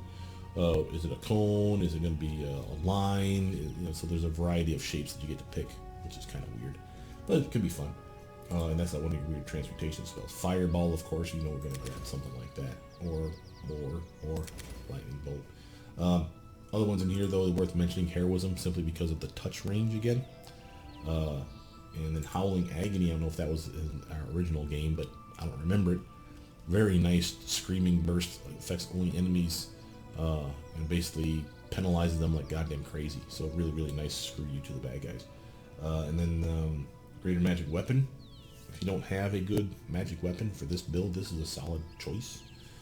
Pain Strike is a new one. Ranged spell though, but it does like some random damage to the targets. Only in a second condition, which is the reason I like that one. Rave Exhaustion, just like it sounds. Rage, just like it sounds, makes you rage by default. So if you run out of rage, here you go. And I have yet to test to see if this counts as raging. I mean, I know it is a rage, but what I mean is, remember, many of your abilities are tied to, are you raging at the time? If this works for that, this is very cool. This is definitely something worth picking up. And I'm going to grab Channel Vigor just before I forget the other ones in here that were new and unique. Resinous Skin, a nice disarm maneuver. For those of you that have that ability to disarm targets, this is another way to buff that, I want to say, or grapple. So this is really, really good. Gives you a little extra armor and some damage reduction as well. Doesn't have any effect against unarmed or natural weapons though, so be aware of that. A Sleek Storm, another screw you spell for the bad guys usually, and you as well. But notice my favorite part of this spell is the range attacks are impossible in the area. So literally cast this like at distance on the goddamn archers. Poof! Fuck you guys. And they can't see, even with Dark Vision. There is a way around this, but I think you have to be like a witch to do it. They have a spell or an ability that allows them to see in even harsh conditions like this. So this would be something that would be amazing for a witch or someone that has that ability. And of course your staples, your Vampire Touch, and your Sticking Cloud. And again, we will grab probably Vampire Touch for sure. And again, thumbs down for the protection from energy because you're going to get it for free. Keep going. Skill rank. Here we go. This will probably be our level for getting our what's it called? The improved fleeting finish. Yep, I was waiting for you. And again, you're keeping all your spells. Again, swap them out if you don't need them anymore. Grab something new. Level 3, gonna grab myself. Again, we could grab Fly, but you already have that. Now, yeah, I can buff other people with it, but why? You're not that character. You're not gonna get that many spells a day. I do like Cloak of Winds for some protection for myself, though. But like I said, I didn't want to get Vampiric Touch because more temp health is more temp health, and you get extra temp health from raging too. So between rage and a nice solid Vampiric Touch, you're doing real good for yourself. Notice we're at Greater Blood Rage, so again we got a bonus of being +2, so now +3 for all this stuff. Instead of 2 HP per level, so at level 10 for example, if we rage we get 20 temp HP while raging. Here we're at 3 per level. So at level 11 now we're at 33 when we rage. And again, eventually we'll get it up to a +4 per level. So at level 20, I see is when that happens. You get all the way up to like an 80 HP free. Just every time you rage, you just plus 80. And when the rage wears off, if you still have any left over, they fall off. So really, really cool. Grab it. Really looking good on strength now. Getting that up always, getting that up always, and persuasion, sure, why not? Now notice here, again, we still have access to these things. Again, you know, nothing wrong with having more fortitude or definitely more reflexes on this build. But again, blood piercing would probably be what I would go with, simply because it's a unique mechanic, and it probably works. I haven't tested it yet. Level 1 spell, we're getting limited now on our picks. I think this is probably our last one here, so pick something that you really want. Honestly, I do like enlarged person. Making yourself a big ass dwarf going around with that giant ass axe of yours that has a better range is a nice upgrade. And again, that should stack, by the way, with your long arm as well as far as the reach. So you have a bigger reach with the long arm on, and then you get a bigger size category. You have even more reach with your weapon. So you could be reaching like a motherfucker. Now, if I didn't go great axe, you should have gone something that had reach to begin with, like a Bardiche, which you could have done. And that could have been a really huge reach with long arm and enlarged person on. You could probably reach the fucking half the goddamn map or some shit. So that could have been kind of cool. And again, it's not just Bardiches that do that. There's Bardiches and there's long spears and shit, what's the other one called? It's not a falchion. Starts with an F though. For the love of God, I can't remember. But there's like 3 or 4 of them that have a nice solid reach to them. Some of them are exotic though, so be wary of that. Level 2. Let me grab myself. What we got? Oh, there's our Scorching Ray Electric. By the way, there's our Burning Hands Electric version. And again, if you want the fire versions, you have to pick them up. So if I want Scorching Ray, I have to actually pick Scorching Ray. And maybe you do. You know, because sometimes things don't die from electric. They die from fire. So maybe you want to have that on tap. And there's nothing wrong with that. And I think, matter of fact, I will take that. Because there's not a whole lot left in here that I really care about. Except for maybe See and Viz. Vine Strike could be interesting. And so could, say, Blindness, maybe, or Acid Arrow. But, yeah. Level 3, I want to take myself Cloak of Winds. Because I think I do want that protection. And while we could get Fireball, we have Lightning Bolt. So I'm still okay with that. We probably got one more pick at least to go. If not 2. Bloodrager, notice we got our protection from energy now. And of course we're up to a +3 for our armor bonus stuff. Push that persuasion a little bit more. You are ruling a kingdom after all. From here, we're done with literally your weapon as far as improved cleaving finish. You could convince me of things like improved critical. Because why the hell not? It's going to be your weapon of choice always, right? So if you're always going to be using that greater axe, or is that a great axe, excuse me, why not have it crit? Now, great axe normally crits on I want to say a 20. Okay, so now it's 19, 20. That's not that impressive. But the best one in the game crits on, I want to say, a 19 or 20, and it is not a, what's it called? A keen weapon by default. It just naturally crits on a 19 and 20, which means with improved critical, it will stack. So now instead of critting on a 19 or 20 with the best axe that you're going to get in your little fingies, suddenly it's critting on a 17, 18, 19, 20. While that's not the best crit range in the game, that's a solid crit range. So you're going to be critting like a monster with that fucking axe. Just saying, that's a solid upgrade for your character. Level 4 spells finally. Now let's look at the list here. Wall of Fire is unique, but I think that came from Eldritch Arcana, but it's still a good evocation spell. River of Wind is unique. I haven't toyed with it enough to know if it even works, but that could be interesting.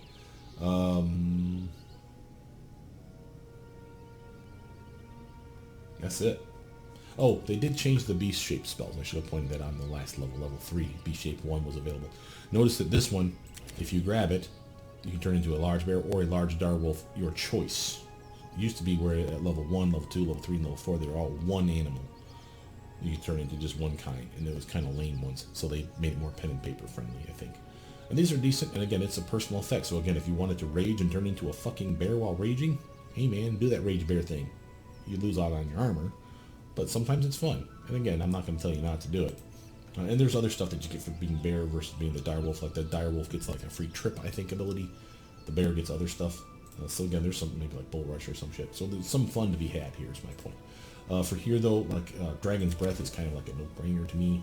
As far as protection, Stone Skin is also a no-brainer to me. So again, those are solid choices for you. So I'll actually take those right now. Protection from energy showed up. Remember, that's your level 3 spell. And eventually we'll unlock a useless elemental body 1. Skill, keep going. Points, more points. Keep all my spells. I'm gonna grab that. I really like that idea. And there's some fun to be had for raging and turning into a fucking wolf. Over here, that one. I think I'm done with persuasion for the time being. So what I'm gonna do is I'm gonna actually catch up athletics, make it max.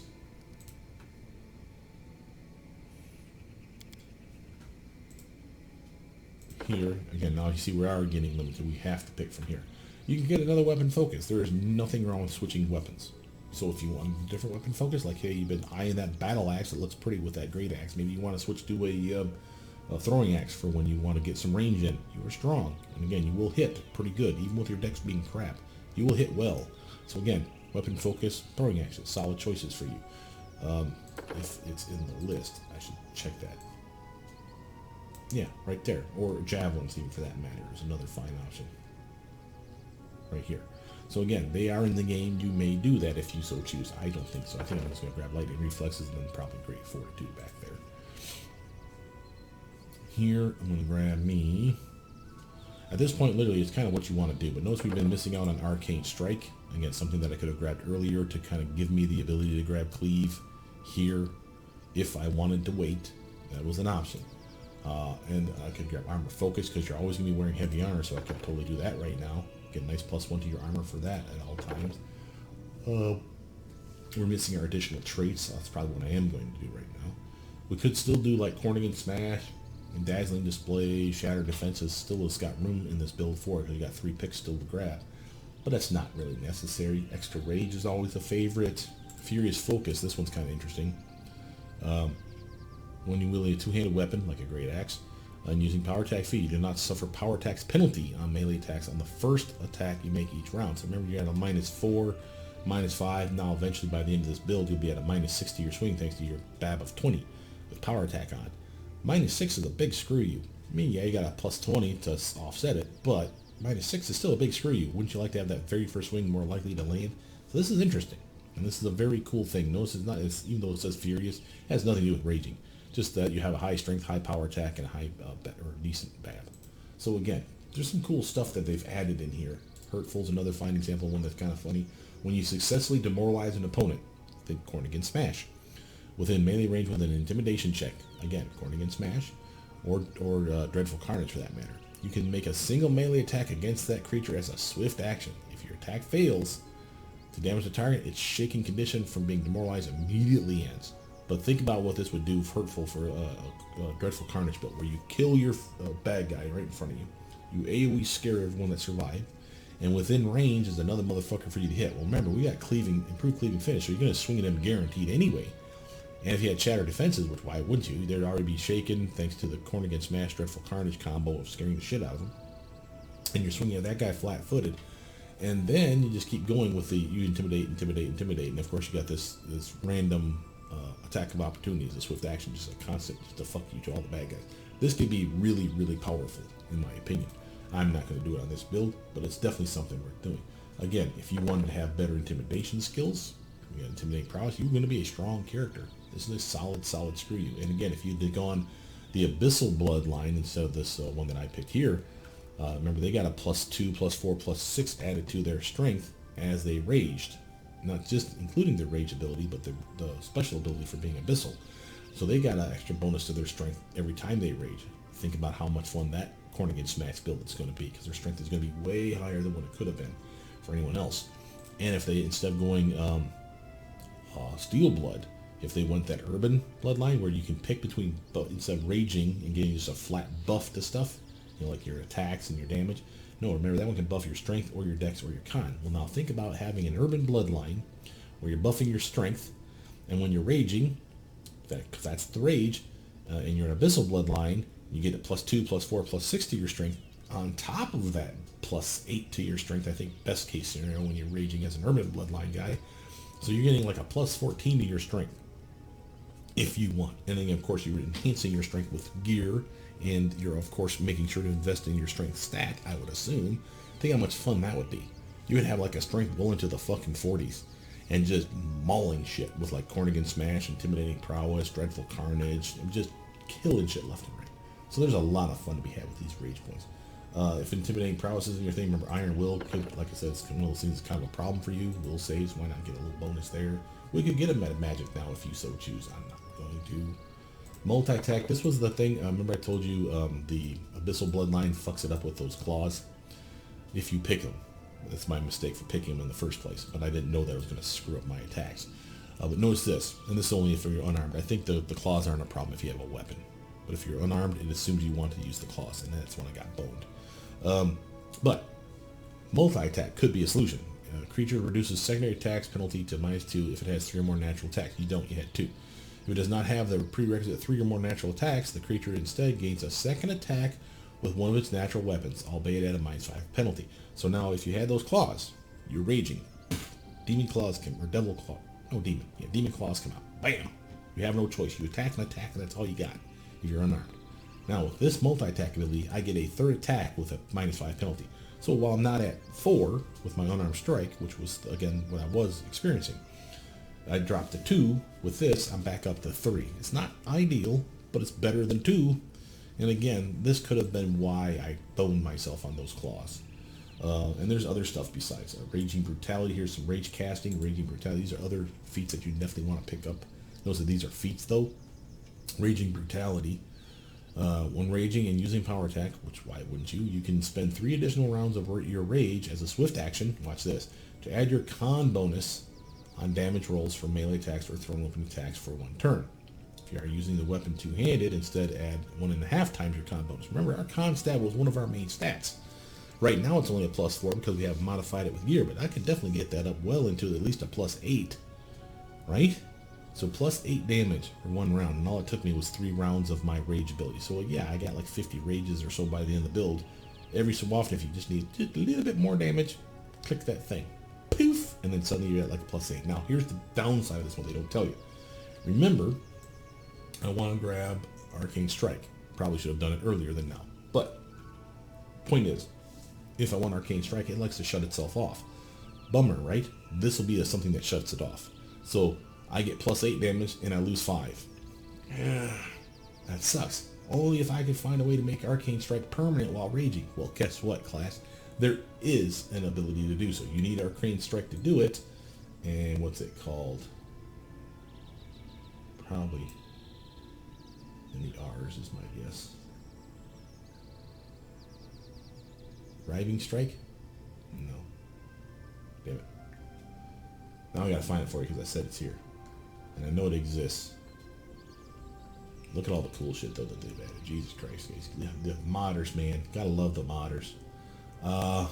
If I could donate to you with the non-existent money that I don't have, I would probably not do it because I still like my coffee.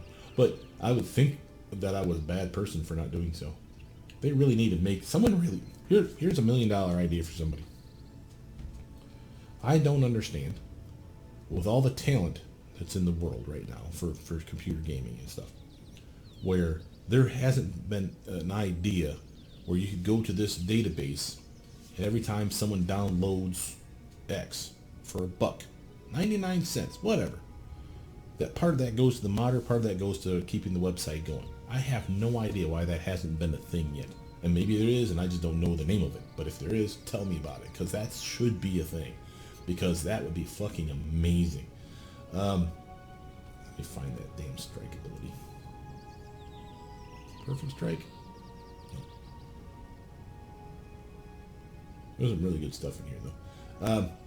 What I'm looking for is there's a strike ability that keeps, while you're raging, it keeps your Arcane Strike on. Like it has no choice but to stay on.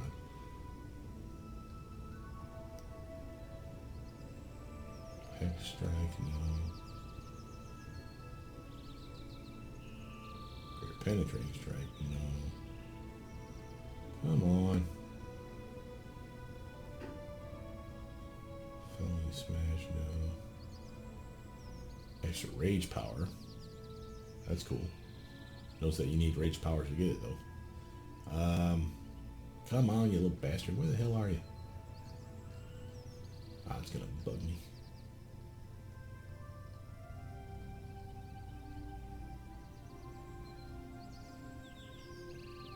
Nope, nope, nope, nope, nope, nope, nope, nope, nope.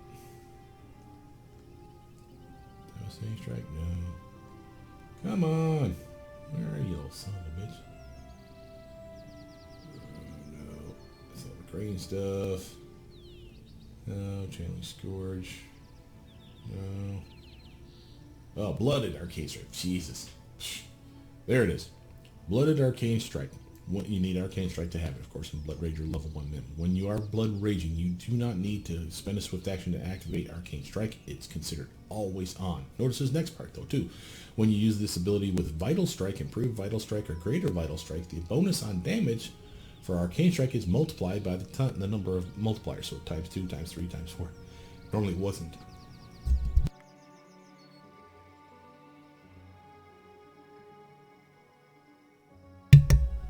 Sorry, I had to sneeze. But that's amazing. And it feels like it's a wasted feat. It's like this should always have been a thing. Where when you have Arcane Strike on, it should just stay the fuck on. But nope, it doesn't. So again, if you wanted to do that and use this ability too, and never have to worry about Arcane Strike falling off, because remember, by the end of your build, that's a +5 damage you're losing every time it likes to shut itself off. Yes, you can reactivate it, but it won't reactivate on that round. It'll reactivate on the very next round. So make sure to turn the toggle back on. Next round it'll be back, but again, if you click this thing again, it shuts right the fuck back off again. So again, doesn't do you any good. Really sucks. But having those two feats would really go a long way for solving your problems. This is still worth doing. Of the ones though here, though, literally, I mean, Arcane Strike would be the best of the two early on anyway. It's always a buff. It's never a problem. As long as you don't shut it back off again, you should always have that +1, +2, +5 damage. I'm going to do additional traits just to show you that you can get additional traits. I'm going to grab this, I'm going to do Physique Drawback, and I'm going to take Hedonistic, and that gives us 3 traits to pick from. So, what are we going to grab here? Let's grab our magic trait, Pragmatic no, not Pragmatic, sorry, Dangerously Curious. This is the one that unlocks our use magic device green check mark and gives us another +1 on watch. Boom, boom, see that? So that's why we did that one. On this one over here, I'm going to grab Social. We do Adopted. There's a laundry list of shit in here. I'm not going to go over everything, but that's a viable option. If you don't do that, again, race trait is your normal dwarf stuff, including everyone gets the grandma love. Social trait, though, besides that, the other ones in here that smacked me of some fun was the Hunter's Blood, +1 to your swing, +1 to your damage, +1 to your armor when fighting undead. Now you probably want to get that at level 15 on up. Actually, that's about perfect timing, matter of fact.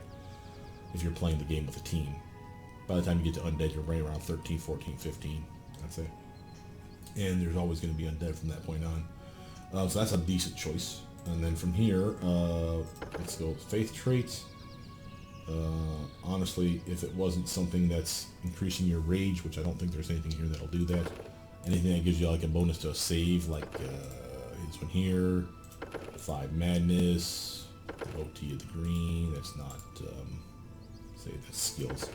Ease of faith, persuasion, exalted, or channel energies, don't have that. Faded's favor, that's only if you have luck bonuses. Again, there's not much in there. Campaign trait wise though, again, you remember we're missing our fireball spell. If we went Nobleborn and picked up that, was that Garvia? Free fireball spell for you.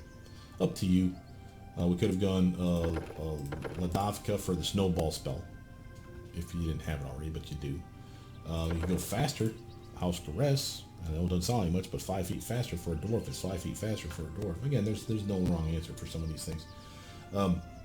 I probably would grab that fireball though. Honestly, if you don't have it by now, this would be a good way of doing it.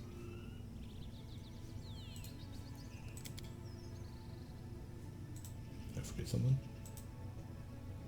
Oh, Hunter's Blood does even more than I thought. I should read the whole tooltip. +1 skill with it. Persuasion. Yeah. That's kick. My persuasion now is looking even better. Boop, boop. Here is your persuasion. See the 16 now? +1 above that. Level 2. Again, there's not a whole lot here that I miss. Seeing Viz, I suppose. Again, and even with Glitter Dust, we don't really need that, but maybe it's still important to you. If not, Acid Arrow. 3. Fireball spell. Oh, I don't get it? Oh, boo. Maybe it won't show up until after we level. Let's find out. Let's grab Heroism. It is a good spell for you. Level 4. Let's grab, we gotta see Beast Shape, Stone Skin, Dragon's Breath. Let's grab Innervation. That's a good screw you spell.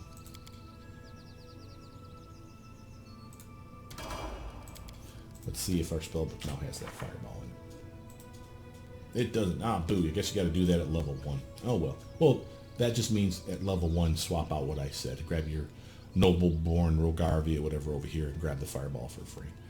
And it will work. That's a bummer. I didn't know that.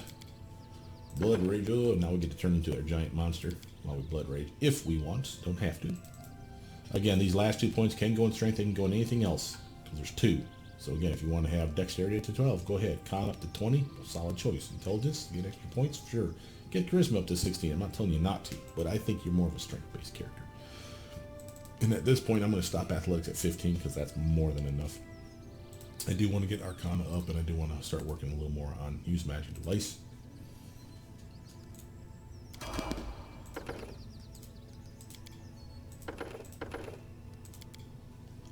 Going. Like so.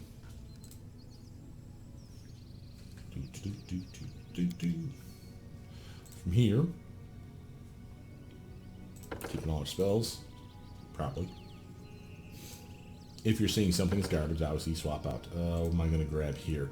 What did we grab last time? Oh, additional traits. I wanted my Arcane Strike, didn't I? I should show you the other Rage ability, though. There's 2 down here. There's one that I showed you that shuts off Arcane Strike, and then the other one. Rage Casting. Notice this one. When you cast a Blood Rager spell, as a swift action, you can sacrifice some of your life force to increase the spell's potency. This does work. I have tested it myself. You can opt to take 1d6 points of damage per spell level, and that will not be absorbed by your temp HP, by the way. That goes right to your actual health, so you get screwed on this one. But keep reading. So if it's a level, remember you only can cast level 1 through 4, so it's only 4d6 at the worst case scenario. And then you got plenty of HP. You're a con-based character, so again, not that big of a deal. But what does it do for you? For each of these damage dice you roll, so if it's a level 1 spell, it's a +1. If it's a level 4 spell, it's a +4 to the DC check of the spell. So think about what we just said. Fireball spell, level 3. If you buffed it, 3d6 of damage coming to you to buff it this way, and then you get a DC +3 to this, +3 to the DC check. It's not bad. That's spell focus, Raider spell focus, and then some. Just saying, it's not amazing, but it is kind of cool. It's not something that I particularly care about because A, I don't like inflicting damage to myself, and quite frankly, B, the bonuses to your DC checks, you are not that good of a caster anyway, so having it go up +1 to +4 is not woo-hoo. To me, it's weird. But on a build that's focusing on casting, and there's ways to do that, that'd again be the Urban Bloodline in my opinion. It's a solid choice. Arcane Strike though for me, because I'd rather just do damage with my weapon. Now we're immune to the tired effect or the fatigue effect once we rage, and the rage crashes or wears off. I just suggest you find stuff that makes you immune to fatigue though in advance. That would go a long way for this build. The ability to always be able to rage is kind of the goal. Bloodline feat, last one here again. Get a greater weapon focus, sorry. Or in my case, I'll just take the greater fortitude. Level 3. I'm going to grab myself, I'm getting real close to the end of our picks here. I'm going to get the Rage ability because I want to see if this counts as Rage for us. 4, I'm going to grab Control Fireball. Sure. 1. Skills. Boom, boom, boom. Alright, I'm cool with Use Magic Device being done now. From here, last feat pick.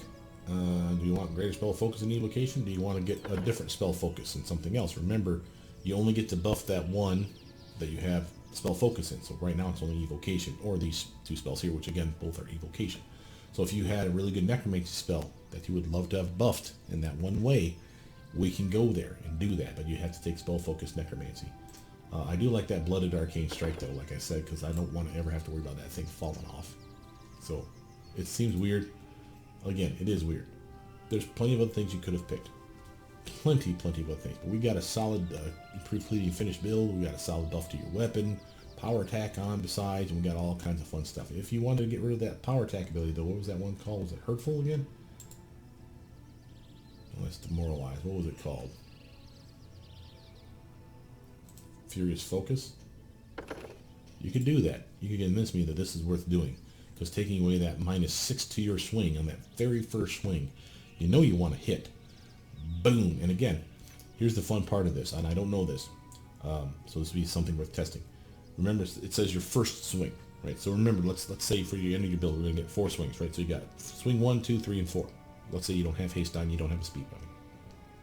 First swing's at full bab, then the next one's at -5, and the next one's at -10, the next one's at -15. That's why you have 4 attacks. But you have power attack on. Power attack is a -6 to your swing, but not for that first one, right? So again, you're still at full bab of 20. So my question to you is this, and this is worth testing. Remember, you have your improved cleaving finish here, right? That's it. Whatever attack that kills the guy, whether it's the first swing, the second, third, or fourth swing. When the dude dies, if anyone else is within range, you do an opportunity cleaving finish attack on the next motherfucker, right? But that's supposed to be, I think, at your full bab. Now, is it your full bab minus your power attack? Or will this kick in and take away that minus from your power attack, that -6? Because if it's this, with the -6 of your power attack gone, this is now suddenly an amazing build.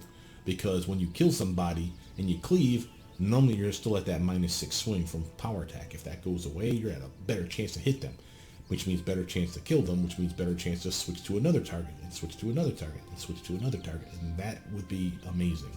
I don't know this, but I would check your combat logs while you're doing that, bro. Because that would be a solid way to just kill stuff in mass.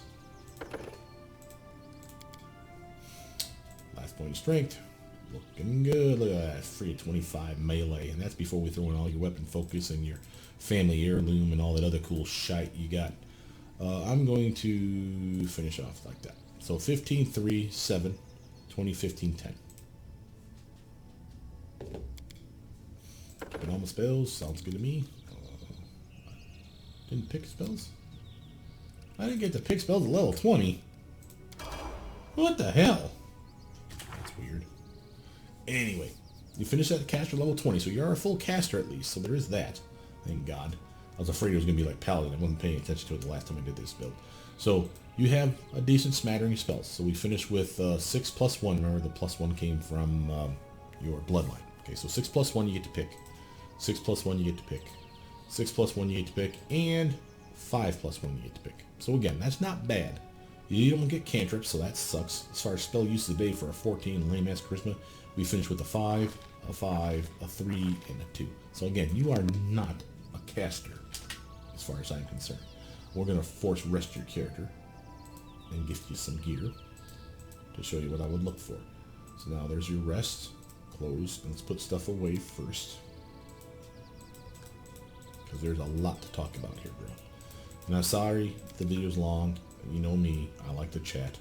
But there's reasons for it too, because there's a lot of weird shit here. First off, I keep the elemental form. The stuff that can click off of your rage, notice it likes to keep itself on, so make sure to shut that shit off. I like to put next to the rage. Okay, so stuff that, like, I need rage to make this work. See how it's kind of shaded in, you can't really see it? It's not until you rage officially in combat that opens up. Okay, so I like to keep it nearby, so I can say, oh, that's active. Oh, I can do that? Yeah, I want to do that thing. So again, keep those stuff around. Notice that we have our blood piercing and our blood intensity down here. Remember, that's the one that we really needed to buff any of your damaging spells through the goddamn roof. And it's any of them, so that's nice. This one here, blood piercing, that's the spell pen, basically, as far as I'm concerned, and of course lowering their energy resistance. So obviously only on an energy attack really would you want to routinely use this ability. So like your fireball, your lightning bolt, your typical attack spell. But like for instance, some other options. Think of spells though that you really want to hit that don't do damage, but again their spell pen or their spell resistance could be an issue. Click this first, then shoot the spell. Just saying, because this gives you a big boost to your spell penetration on that target. And that's worth doing in my opinion. I notice cleave is here, but we don't use cleave once you have improved cleaving finished. The goal is literally to kill things and lop heads off in a circle, and that's automatic at this point. So we don't need to do this, because that just means you're using your full attack to swing once. So, yay! Reject Rage, you're never going to want to do that, in my opinion. Blood Casting. And sometimes I'll put Blood Casting, by the way, down over here. So let's actually put stuff away over here, spell-wise. Looks like we're going to have extra room, which is going to be nice for a change. Normally, I have so many spells to pick from and abilities to pick from that I can't fit everything in all 3 tray slots. Or rows, columns. I will put these guys, I guess, down here simply because that's another addition to the game that I do like. And dismiss spell, there it is. You have to kind of look for this stuff. All the symbols look the same. Dismiss spell, this is the area of effect removal ability that they've added to this mod called Wild. So I can do this now without having the remove area of effect mod ever being installed, which is nice because that means that's something else I don't need on my list. Spell wise, again, no cantrips, so again I'll put all buffs over here, attack spells over there, and then weird combos or crowd control stuff over in the upper left. Notice that we have Burning Hands, looks just like Shocking Grasp. Make sure you're using the right one. Remember, this is your electric version. And you'll notice that you see these little pips on them. What are the pips? That's your deflection, your blood deflection ability. Remember, eating the spell to give you an armor buff. So make sure you're grabbing the right thing. Okay. Blood armor, frigid touch, mirror image. Now this is the crowd control stuff I was talking about. Zappy zappy, different zappy zappy. Seeing this, going, lightning bolt. This is your vigor. Vampiric touch. Cloak of Winds. Much better in my opinion than protection from arrows, since protection from arrows is goddamn broken. So you will appreciate that one. And I need room already because I need heroism and I need rage. That's still a buff. I got Dragon's Breath now. Stone Skin, we'll swap you down. Beast Shape 2, we'll swap you down.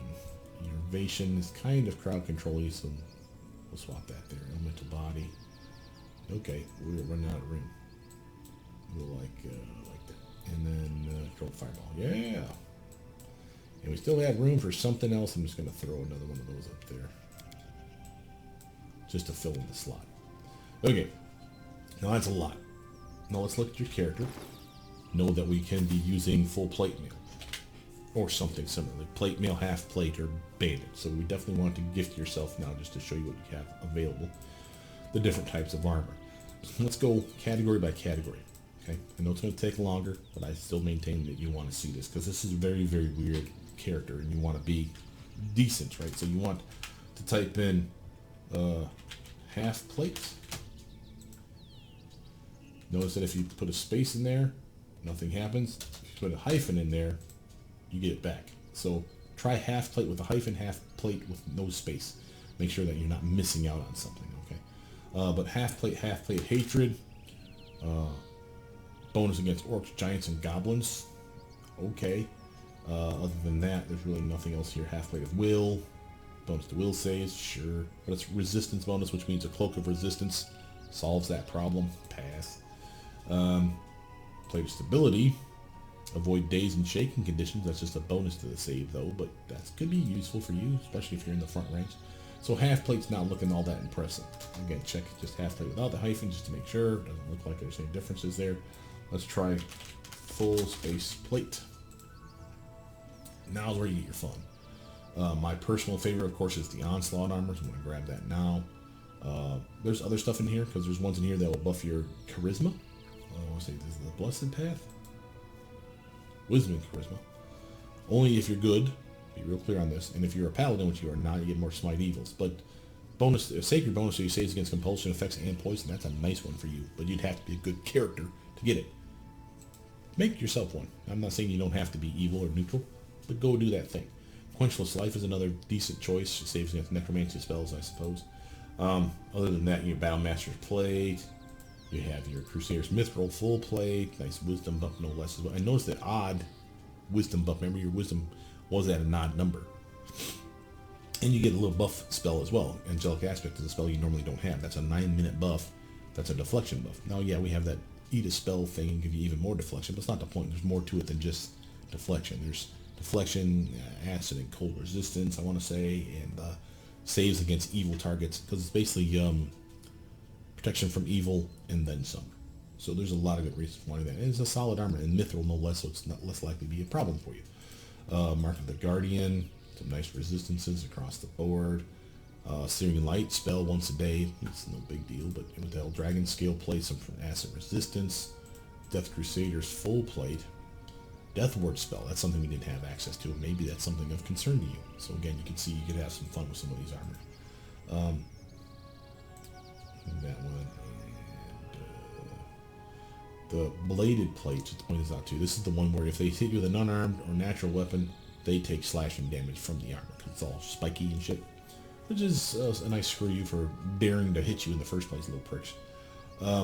From there, the other choice was banded for heavy. And again, remember, you're not limited to heavy armor. It just makes the most sense for you. So you could go chain mail, chain shirt. You can go scale mail and breastplate and hide armor. So whatever you want to do. But I like giving you some of the better stuff. There's some really weird ones in here. Giant's Nemesis. Morale bonus armor class against the Giant subtype. That's not bad armor. Imperial Jaeger. What's that one? Jägermeister.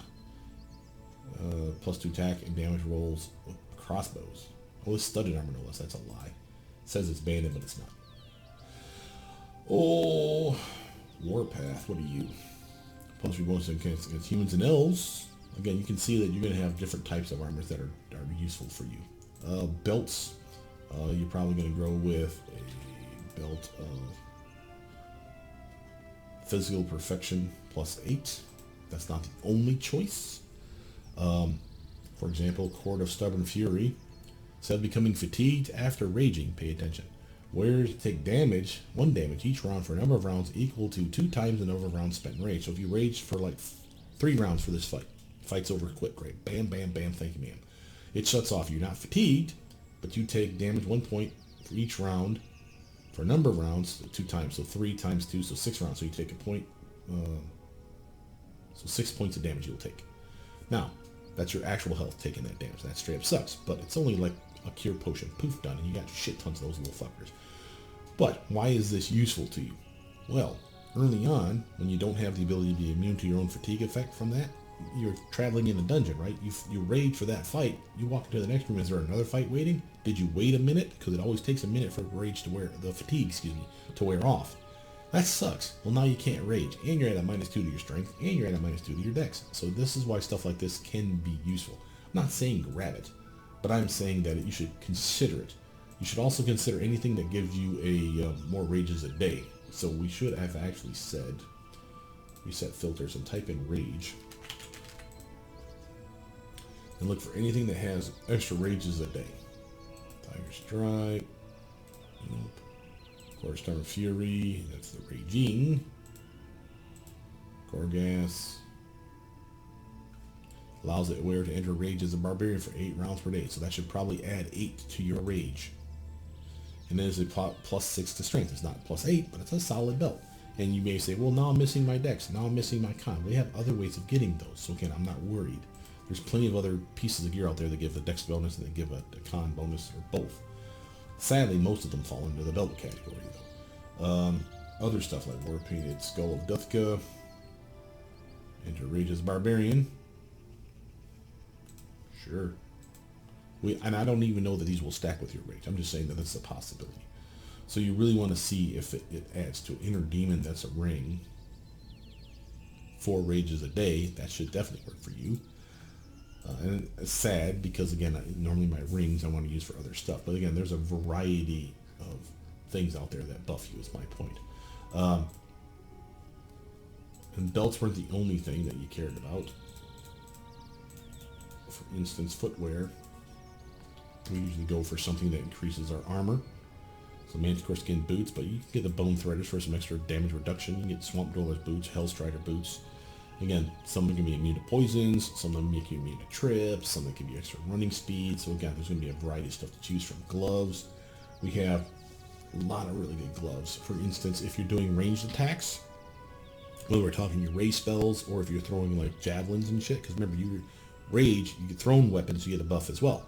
So you could totally make a raging build that is chucking javelin and fucking throwing axes and having all kinds of fun that way while raging. So you can do Gloves of Precise Shot for weapons, massive buff, or you can do the Death from Afar, which is my personal choice. The reason for the difference is Precise Shot gives you a +5, Death from Afar is a +4. And you'd be like, well, why not get the Precise Shot? It's better, but only for weapons. So if we're talking your ray spells, remember you have Scorching Ray and you have Electric Scorching Ray. You could have grabbed Acid Arrow. There was like Ray of Enfeeblement, Ray of Sickening, Ray of Exhausting. There's a definite number of ray spells in your build that you could have picked. And if you're going that route, and you're already going to keep it ranged anyway, why wouldn't you want to? This will not benefit those spells, but the Death from Afar will. It's a +4 for all ranged attacks, and it even says it in the tooltip. If you see it says weapons, it really does mean weapons.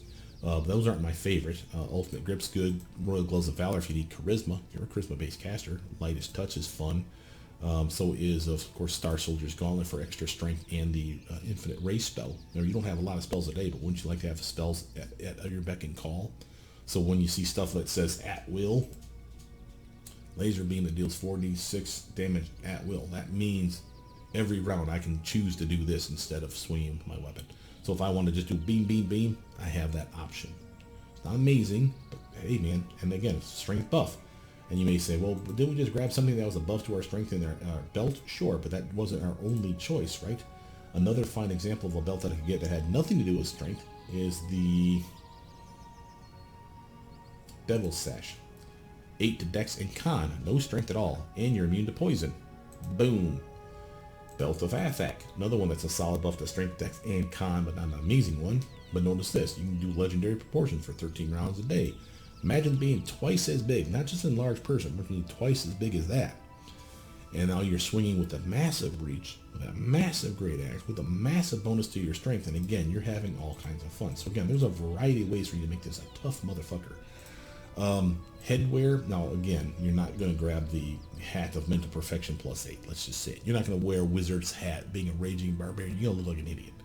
So what do? Well, I want the +8 to charisma at least. Okay, is there anything in here that gives you a +8 to charisma? There's some stuff that gives you some solid buffs to charisma and wisdom, by the way.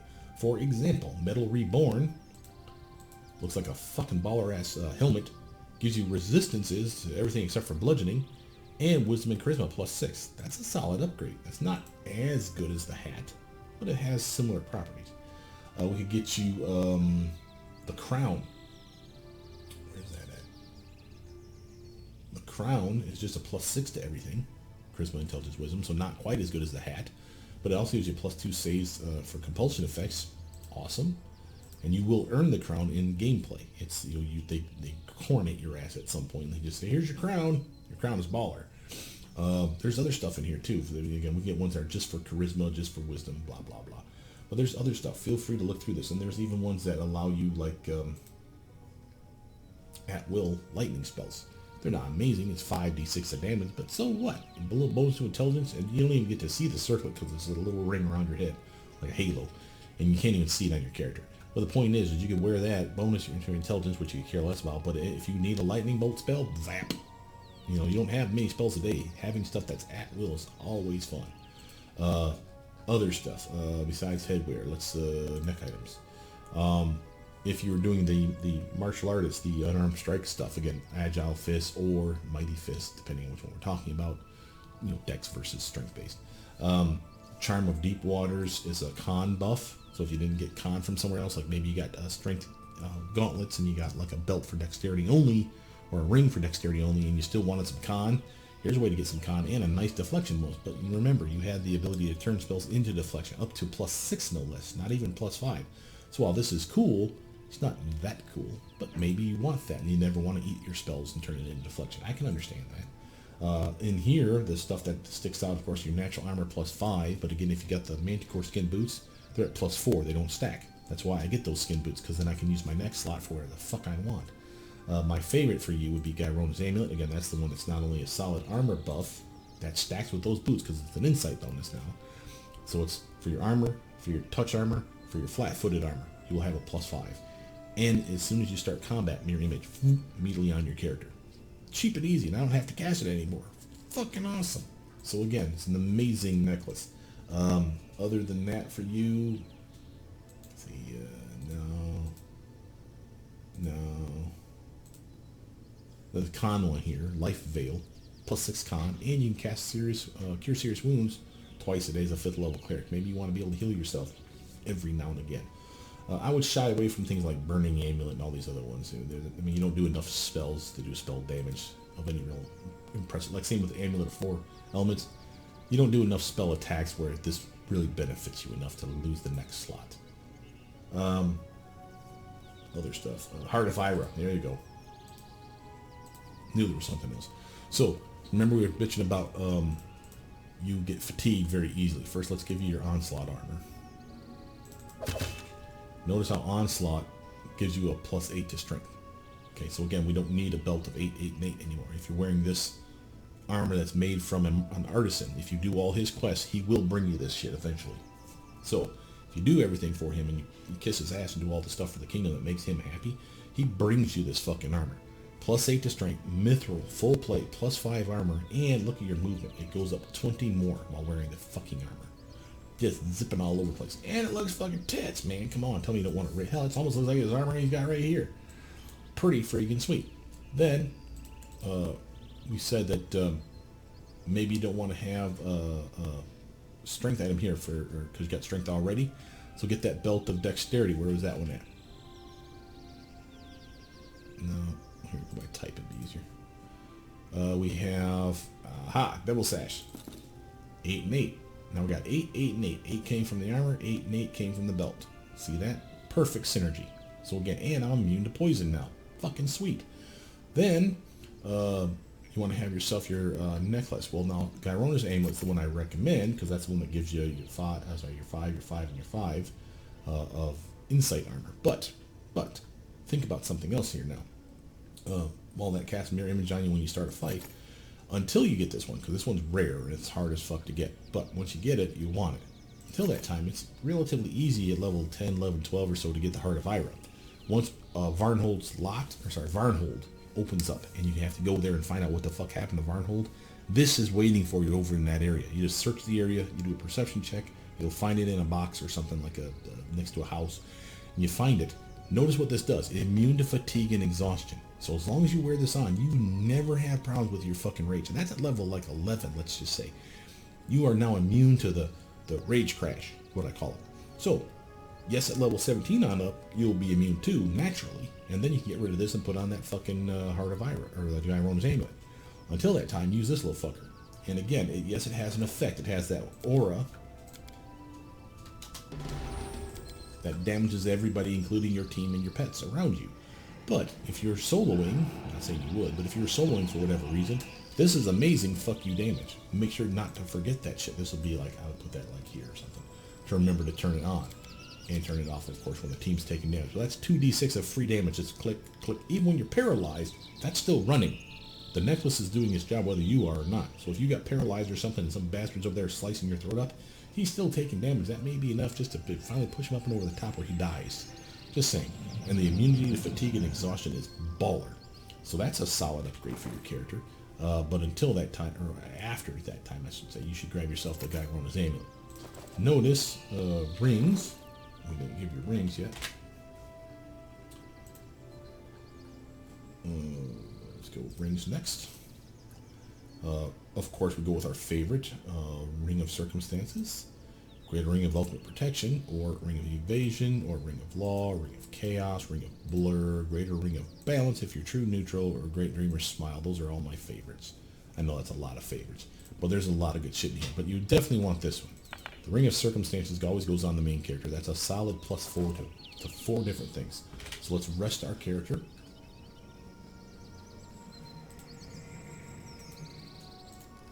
And activate the ring. What would I activate for you? Well, you like armor, don't you? Who doesn't? You like charisma for extra spells? Sure. You want to have extra con? Sounds good to me. Maybe you want some extra strength? Fuck yeah. So we just buffed up this, and your armor. Over here, see the +1 circumstance bonus. So again, we gave you lots and lots and lots of buffs. I'm getting a little tired of having a penalty because I don't have any money on hand. So I'm going to sell something. Hold on. What am I going to sell? Here those. I need a lot more money than that. Let's get rid of the mundane shit first. You definitely don't need... yeah, that should be good enough. Okay. I didn't like seeing the -2/-2. Sorry. It's already kicked in. Remember the trait that you had for being hedonistic. If you don't have enough money, you take a -2 to strength and a -2 to dex. But you got that buff on, and what else would you put on for another ring? The Greater Ring of Ultimate Protection is a solid choice. Notice that it's not only +5 resistances across the board, and notice your will saves suck ass. And that's even with this ring on. You get a +5 deflection bonus, but again, you don't need that. You have the ability to eat a spell and make it better than that. Maybe. Well, but still, you don't want to waste your spells, do you?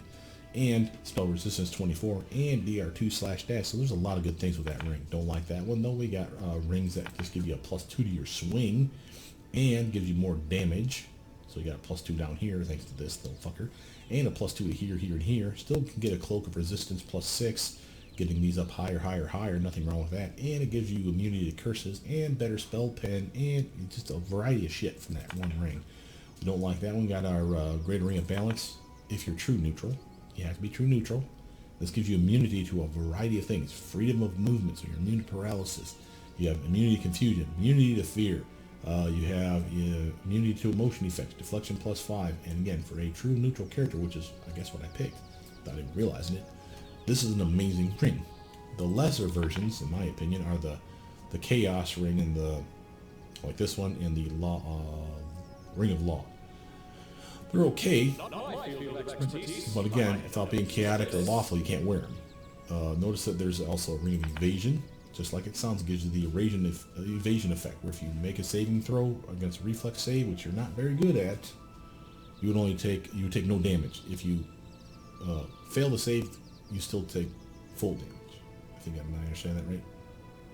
Yeah, and then if you don't like that. Remember, you don't have the ability to cast Blur on your character, or Displacement, or Greater Invis. So we're getting hosed because it's easy to hit you. Have a Ring of Blur. Blur effect, 20% chance to miss you at all times. It's not amazing, but it's nice. And again, like I said, there's a variety of choices. I do like that Great Dreamer Smile, because a luck bonus, and a luck bonus, and then getting like a cloak over here would be pretty tits. Now, we got our bonus to Charisma, but we could get our Charisma even higher. Would you want to? Sure, there's plenty of reasons to want more spells a day. So what would you get? Well, again, go back to your list here. Actually, I'm going to rest real quick too. Go back to your list here. Reset filters and just type in Charisma. Like so. Okay? Laundry list of shit in here. Now, some of these you can't use, like Delafuni's Crest, that's not you. Metal Reborn, that's that kick-ass hat I was telling you about. It's a solid +6 to Wisdom, +6 to Charisma, and that DR5 Bludgeoning. And that looks cool. If you're using a Oppressor, the Bastard Sword, as your weapon of choice, +6 to Charisma, but only if you're using this one. Bonus to Will Saves, and it's a luck bonus. And again, this would be a solid weapon for this character. Don't like that. We also have garbage. Ring of Circumstances, you have that. You're not going to wear the Mystic Archaeologist helmet. It looks like an Indiana Jones hat.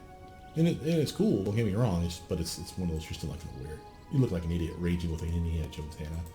Dead Man's Hat, this is because this is the one that turns you into an undead. Gives you a bonus to all your necromancy spells, and again, we use your charisma now instead of your con, because your con stat goes away. But you've invested in con. Why would you ever want to take your con away? If you're going to do this from the start. Make yourself an undead character from the start. Flamboyant Hat, Crown, like I said, is a viable option. Royal Gloves of Valor, if you have a glove slot available, that's 6 to your charisma. Strigoi Embrace, that's a cloak. That's a +8 to your charisma. So again, there's a variety of choices, is my point. If we need shoulder pieces, let's type it A. We want shoulder stuff, which is cloak. Usually capes and cloaks. Again, there's a variety of stuff in here. Cloak of Resistance +6 is a staple, but that doesn't mean it's the only thing you have to grab. Lover's Cloak. Only good characters can wear it. Cloak of the Bear. +4 saving throw and combat maneuver defense, so if they're trying to avoid being tripped and all that shit, this would be a good way of going. Castigator's Cloak, only if you're evil. Let's see what else we got. Cloak of the Lion, boring. Strigoi Embrace, Noxious Veil, those are good choices in my opinion. You don't have any immunity to poison normally. Herbalist Cape is nice to have for that reason. If you need extra con, extra planar cloak, and you can summon a pet now every once in a while. Well, like I said, there's a laundry list of stuff in here. A lot of cloaks for protection, like resistance to physical or energy attacks, like fire and cold, acid, and electric. Wrist items. For you, honestly, I would go Charon's Touch or Bracers of Deflection. Those two alone are amazing. The Forest Knight's Bracer is not the worst thing ever either. But you don't use Bracers of Armor Class +8, you're in full plate. And you're not an archery guy, so you're not going to use any of those things, in my opinion, anyway. And sure, you have the meta magic rods, and of course you should do so. But again, you're not really the caster of the team. So this would be better off giving them to like Octavia, but that doesn't mean you have to. So again, you can do what you want on stuff like that. So we'll go like that, and that, and that, like so. Go back to your bracers, give you the Charon's Touch because it gives you the harm spell once a day and the greater false life twice a day, extra temp HP. Again, you got plenty of HP, why not have even more? Or if you want a deflection, because remember you don't have deflection bonuses without chewing up a potion, here's at least +2 for free. And better than that, you get to cast shield spell twice a day. Again, your spells are precious. Do you want to use a shield spell? You have it. But do you want to use it all the goddamn time because you don't have many castings? Use this instead. Get your boots on, get your Manticore skin boots for extra armor, extra speed. You're zipping all over the fucking place now. Maybe you want gloves. Let's get you those, well first let's say, are you going to use the crown? Looks tits, right? That's a +6, +6, +6. And again, I would not mind raging like that. Everybody's different. Maybe you want to be the war-painted skull of Duthica. Oh my god, hideous. Metal Reborn. That's a +6, +6 for the two you give a shit about anyway. Intelligence is kind of who cares. But this is also DR5 bludgeoning. So again, you're taking less of a beating, and you're a dwarf already. It looks like it's made for a goddamn dwarf already, doesn't it? Looks pretty badass. Let's go with that.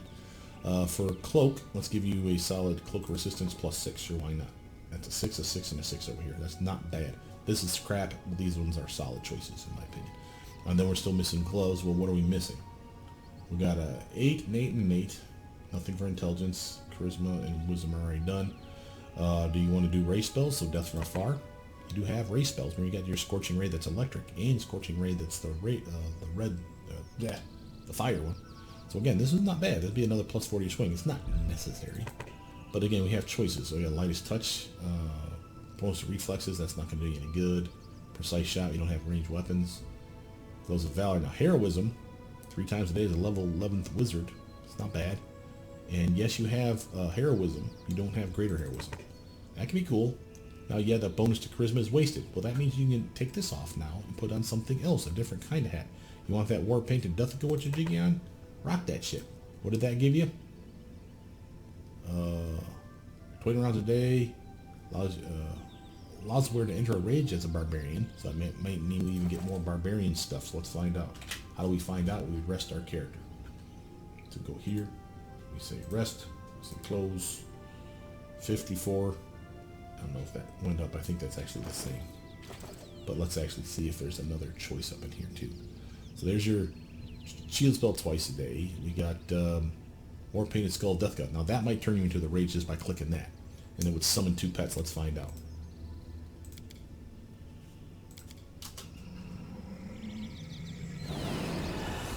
Yep, that made you rage. So basically you got 20 rounds of rage right now, Sunshine.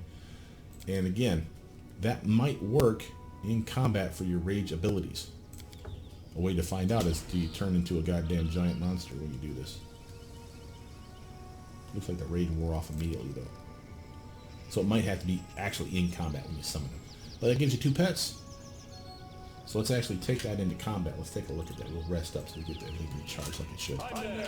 And we'll go into combat. Look how fucking zippy you are. I'm still under the effect of rage though. See that? Because I can't cast spells. Wow, that really does bone you though.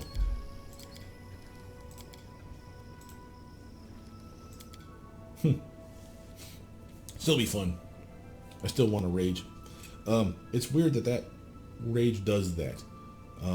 Because you're immune to not being able to cast spells while you're raging yourself, but I guess it's because it's from a spell or a spell-like ability. That might mean your rage ability, which is here, might still fuck you out of being able to cast spells. So be careful on that shit. But again, it's something worth testing out. Right? So what you do in combat, find you some bad guys to smack. Notice the spell kicked off immediately from your necklace. That rage is going to wear off in 11 more rounds. Just brutal damage though, right? Look at that shit. 1d12 plus 45. And I didn't even give you the great axes that I want you to have. I'm going to show you that next. That was like the last thing I talked about was like weapons. Fuck you. Now I know these guys are pansies. This is only like the level 1 bad guys. Not the point. Common thing you'll be doing, of course, will be dashing. Shit like that. Now let's actually let that timer burn down so we can get rid of that. But I would want to show you something else. Weapons. Let's talk about why I wanted you to get Great Axe.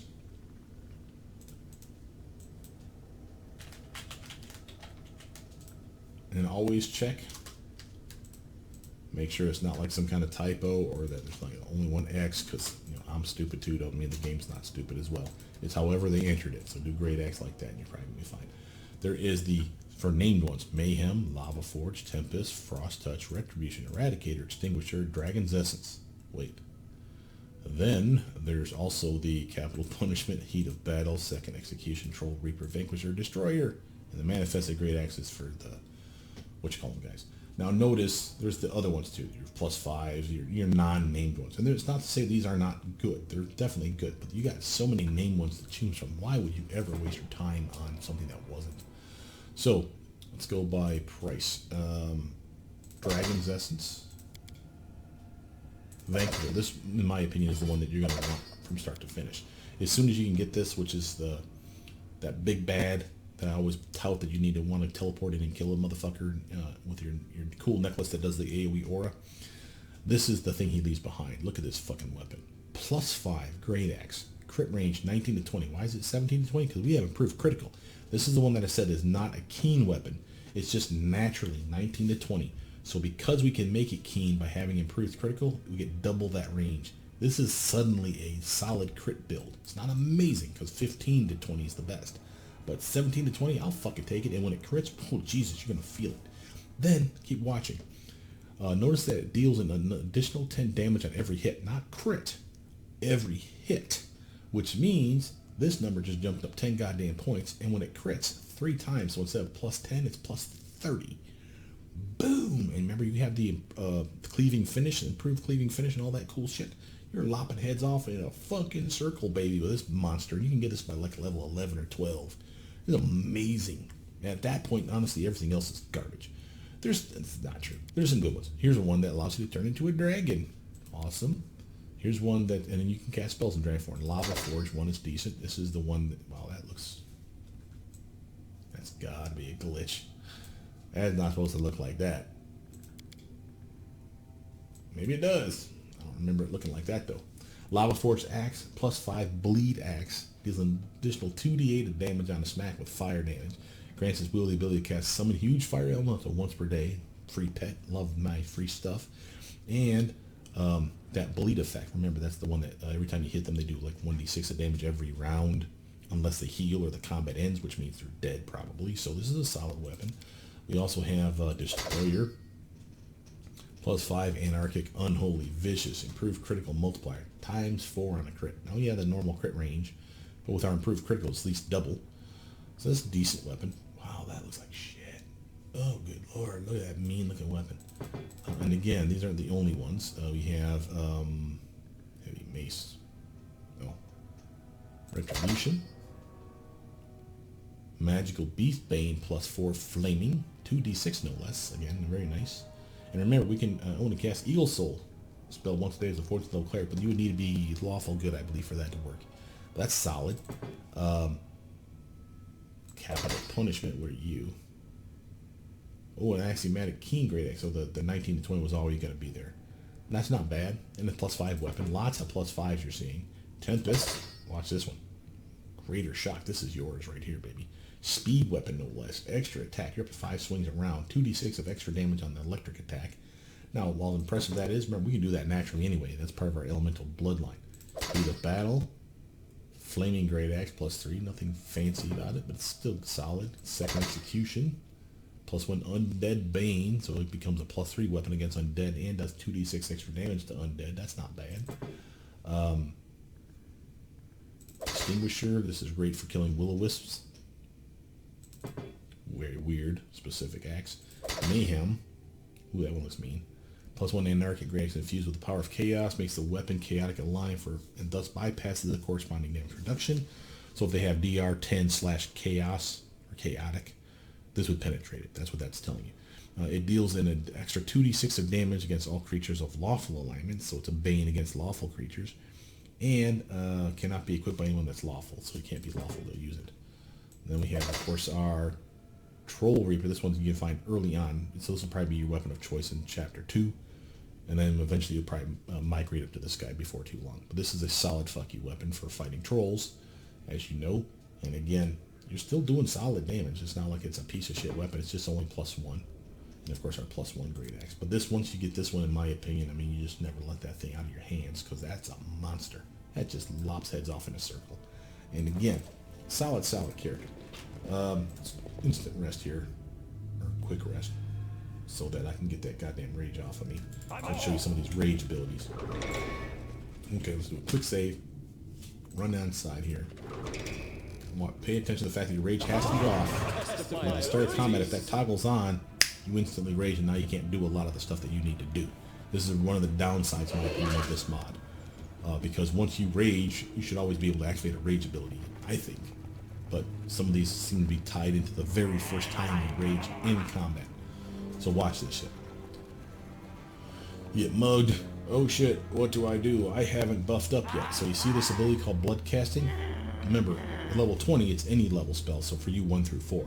Before level 20, it's anything level 1 through 2, but it has to be a touch attack, or sorry, it has to be a touch spell, like a buff, or a personal effect buff. Again, we have examples of this. Here's one right now that is a personal effect. So if I want to instantly cast that and still attack in this combat round, I need to activate this. See how it's shaded in? How do I not shade it in? Rage. Very first thing in the round. Click that. Click this. Bam. Instant. So used it up. And again, now we're done. And you will not be able to do it again. So, or at least in this fight. But now, notice I can still improve cleaning finish. That's what you saw there. One guy died and everything else died in a circle. But that's what that does. Okay, that's your casting, your blood casting. Okay. Let's see if I can find this more. Well, here, let's just go back. Easy enough fight to repeat. That's why I saved just outside. So show you some of the different effects that you have. So that's one of them. Right? What other rage-like abilities do I have? I'll let everybody mug me again so that it's easier. So I'll just pass my turn. Remember, you don't want to have your rage on. Make sure that shut that shit off when the fight's over. Let me get it, boys. I'm moist and delicious. Dumbass gobos.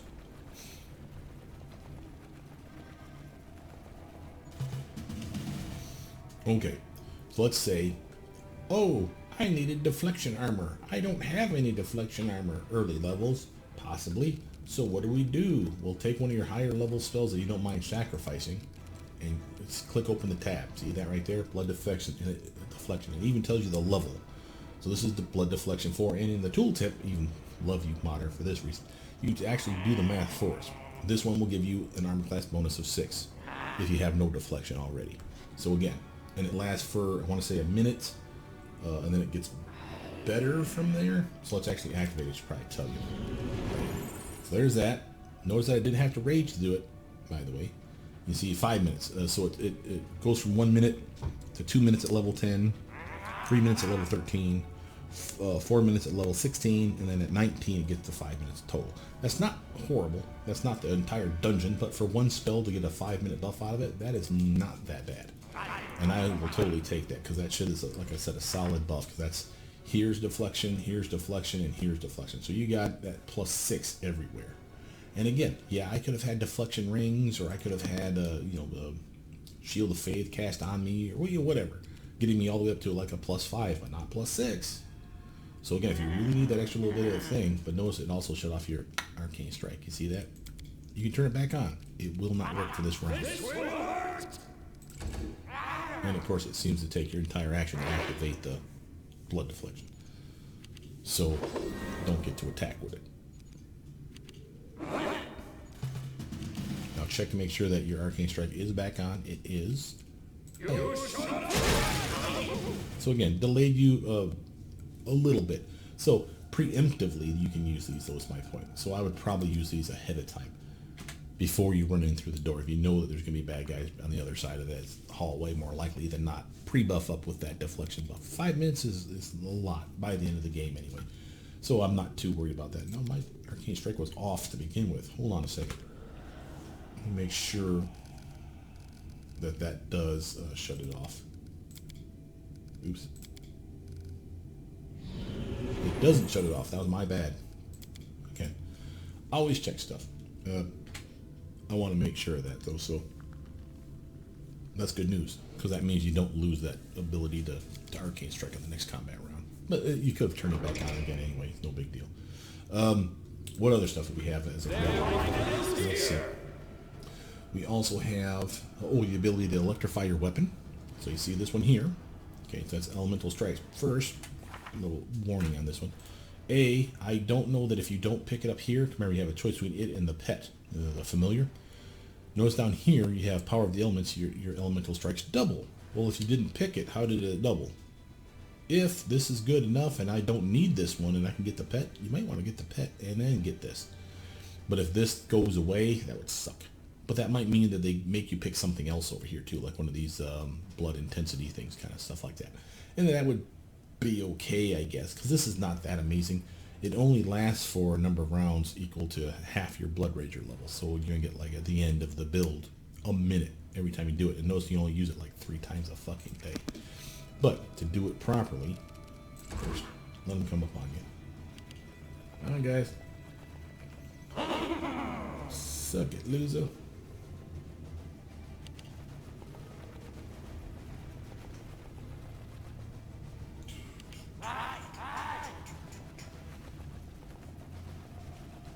Now, let's say you want to kill this thing with an elemental attack, whether it's the fire, acid, electric, or cold, depending on what elemental background you pick, your bloodline. You want to activate this. Notice how it's shaded, so it's going to be something that's specifically rage-based. So you rage, let it light up, click. That's all you did, and now, should be right here. 1 minute, so 10 rounds, you're going to have, in this case, 2d6 of whatever elemental damage, because we were high enough that it's 2d6 and not 1d6. So kill something. Look at all that sparks go off those fuckers, and even everybody got hit for 2d6 of extra electric. Acid would be another one for if you want earth elemental. And while this is weird, the I mentioned earlier in the video, way back in the past there, I mentioned how earth elemental is one of the only elemental forms that gets the ability to punch. Right? Everyone else that can strike, but it's not considered an unarmed strike, even though they're clearly unarmed when they smack you. Whether it's a fire guy, the water guy, or the air elemental, it is a slam attack, I think is what they call it. So they don't get to unarmed flurry of blows or unarmed strike or anything that would come from being a monk or like a sword saint that has to, like if you specialize in unarmed strike, turning into any of those forms would mean you lose all kinds of fucking armor because you're not using your unarmed fists anymore, technically speaking. But for the earth elemental, it is an unarmed strike still. So an unarmed earth elemental, to me, raging could be some super fun to have. And that's something I'm toying with in the back of my brain and testing when we're not doing these videos. But on that, it also gives us the option then to turn into the elemental. So I'll show you how this thing works as well. Notice it's a toggle, and it don't do shit until you rage. It doesn't matter when you turn it on, though, I think. So let's prove it to ourselves. So it's off. It's rage. I guess turning it on once was good enough for it to keep track. I'll do it again in a minute. But this is your character now. And again, look at your stats change. Polymorph. Polymorph. No polymorph for this one. Okay, so it's a strength and dex boost for the air elemental. Again, I don't know. It's different for all of them. So the fire is probably going to be very similar. The water, I know, is con. That's important because your con stat has a lot to do with how much you rage, too, and certain other effects. So you could have some serious fun with that being buffed as well. But you see that dex is going up. So again, you got a really nice bump to your dex character here. So you got some solid armor. Remember, your armor plate falls off you. So you see we don't have that armor anymore, but you got natural armor from the elemental form +4, and the natural armor enhancement from your manticore skin boots +4. So again, there's a lot of buffing here, and again, we still didn't cast like shield spell, and there's other ways that we could have gone higher, higher, higher is my point. You're not extremely tough, but notice your attacks here. See the slam? You're only getting 2. They're going to hit like brick shit houses. Don't kid yourself. And again, if you want to know more about your form, here.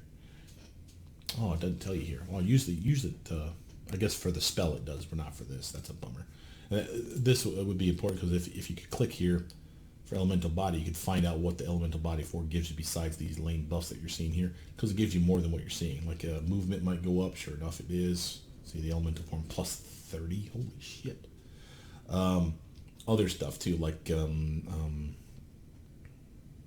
if you do an electrical attack, or in this case, you have the ability, you don't see it, but you go under abilities here, and you do have a whirlwind attack, I believe. Where are you, little bastard? Maybe they don't give it to you. That just sucks. Oh, that's not fair. Come on.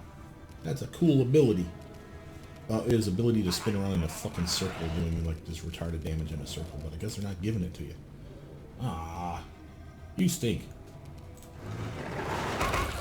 Take that, jerk. If you actually had Elemental Body 4, you would have that ability. In fact, you have Elemental Body 1 as a spell. You could have done that in that form, I think, too. Wouldn't have been as strong, though. But that's kind of lame. I can't believe they didn't give you that ability. That one was kind of cool too. So they don't all get an ability. So we're clear on this. Like Earth, I don't think gets shit. But like Fire gets like a fire burn ability, like an AOE, like they set themselves on extra fire or something. I don't know. And Water does like a smothering ability where like they drown your ass or something in your body. And then this one, though. Elemental form, you spin around in a fucking circle. I'm sure you've seen it. You go like Tasmanian Devil whirlwind spin around. It's called Whirlwind, and it does like AOE damage as you move to the bad guys. So you can like just walk through bad dudes and just like watch their health drip off them and die. It's very fun. Fortunately, your cleave still works. Notice. Give it a second. It crashes when your rage crashes. Notice your rage is still on, it's still on. So again, if we left both of these on at the start of the fight, the first thing you do would be morph. So I shut them off, and it always shuts your rage off. Common courtesy. Other stuff. I think there's only like 1 or 2 more things to talk about, really. Let's walk in. Oh yeah, we gotta talk about these. Oh yeah, gotta show you these. Okay, so this is gonna be where your spell damage gets better. So let's see. I can read the tooltips on because I always get them backwards. One is going to be the one where it intensifies it, and one that's going to be the one where you do extra spell pen, which we can't prove to you unless we come across a spell resistant opponent. So you just have to trust that that one works. This intensity one, this is the one that does extra damage. Okay, again, Whenever you cast a Blood Rage or Sorcerer spell that deals damage, you increase its maximum number of damage dice. You do this up to 5 times a day. So again, let's do this. I don't know, we have to rage. Let's find out.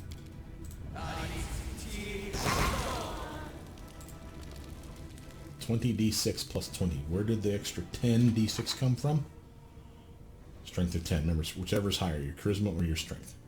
So, doesn't matter which one you focus on, really, but obviously any Blood Rager would probably want to go with strength. Well, not any. Most. Remember, I do have that dex-based build I was thinking of doing. But most would go strength crazy. And plus 10 works. And again, stacked strength works. And again, if stacked strength works, remember, there's forms that you can turn into, not just your elemental form here. There's other forms you could turn into and still cast spells that buff your strength. So let's think about what those might be. So we have Polymorph here. Enlarged Person is an enlarged or size-based bonus to strength. That's the strength bonus. It's plus 1. It's not amazing, but it's a plus 1 to strength. That's another die of damage. So again, instead of 20d6, that could have been 21d6 possibly. It could have been 22d6. It could have been 24d6. Again, how would you do that? You would change shapes. Let's actually prove that to ourselves. It could be that it caps out at 20, because it could be based on caster level. Caster level said 20. But let's see if we can push it beyond 20, because I don't know. So one way to do it was this form, right? So let's turn into the form, prove to ourselves that our strength is higher than the 10, which it should be, and cast ourselves a spell. Remember, you can cast spells in those forms. So Lightning Bolt through this now could potentially be 22, 23d6 to damage.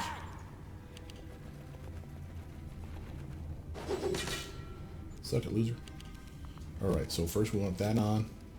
Rage. Okay, first, hold on. Hold to herself. Alright, what the hell's going on? What am I missing?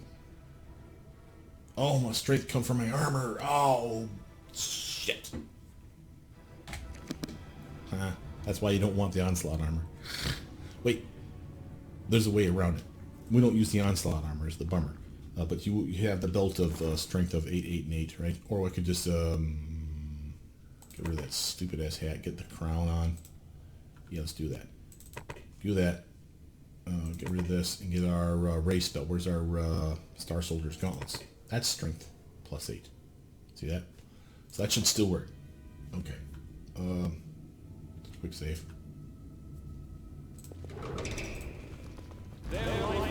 Oh yeah. Should be working now. It's weird that your armor falls off you. They take away your weapon temporarily, and then everything else that you had, your hat, your belt, all that other shit still works. I have no idea why that makes sense. I'm not going to complain because I want all those things. But armor and weapon always go the way of the dodo. So if you're, the reason that's important too is also for your weapon. Think about this. If you had not just the sword saint where your weapon of choice has to be in your hands, but also other stuff like if you had things you were relying on because your weapon, like say, made it you immune to paralysis. As long as you have that rapier in your hand, you can never be paralyzed. You change shape, you ain't got no rapier, buddy. You're paralyzed now if you get hit with that shit. Just saying, there's reasons that this is annoying. Let's go crazy. Let's get nuts. What do we get now? Yeah, that's what I'm talking about. Get that big ass 12, bitch. Okay. Solid hit, and again, we can still maul them and still have some fun, but we want to have more fun. Notice it's not letting me click it. It is. Okay, so cool. So we have that. Let's do Lightning Bolt again. Doesn't even look like it's hitting me. Let's do a 5-foot stubber step back. There we go. Now hit it. There we go. Now, I like seeing the things underneath their feet. It didn't look like it was hitting me. Oh, that might have worked. Nope, 20d6 still. See that? Still capped out at 20. So 20 is the max. So again, get your strength to plus 10. Get your charisma to plus 10, either or, whichever you want. So, and there might be a way to push it beyond 20, just so we're clear. For instance, if we had like specialization for Lightning Bolt, that'd be 2 caster levels higher, so that's technically at 22 could have been possible. They may let you go in that regard, but that's metagaming to the level that I wouldn't for this kind of character. Is there anything else to point out? I mean, of course, watch when you rage, watch how your health jumps up, and we're gonna get like 80 temporary health points to pull from, and that's nice while you're raging. Hello.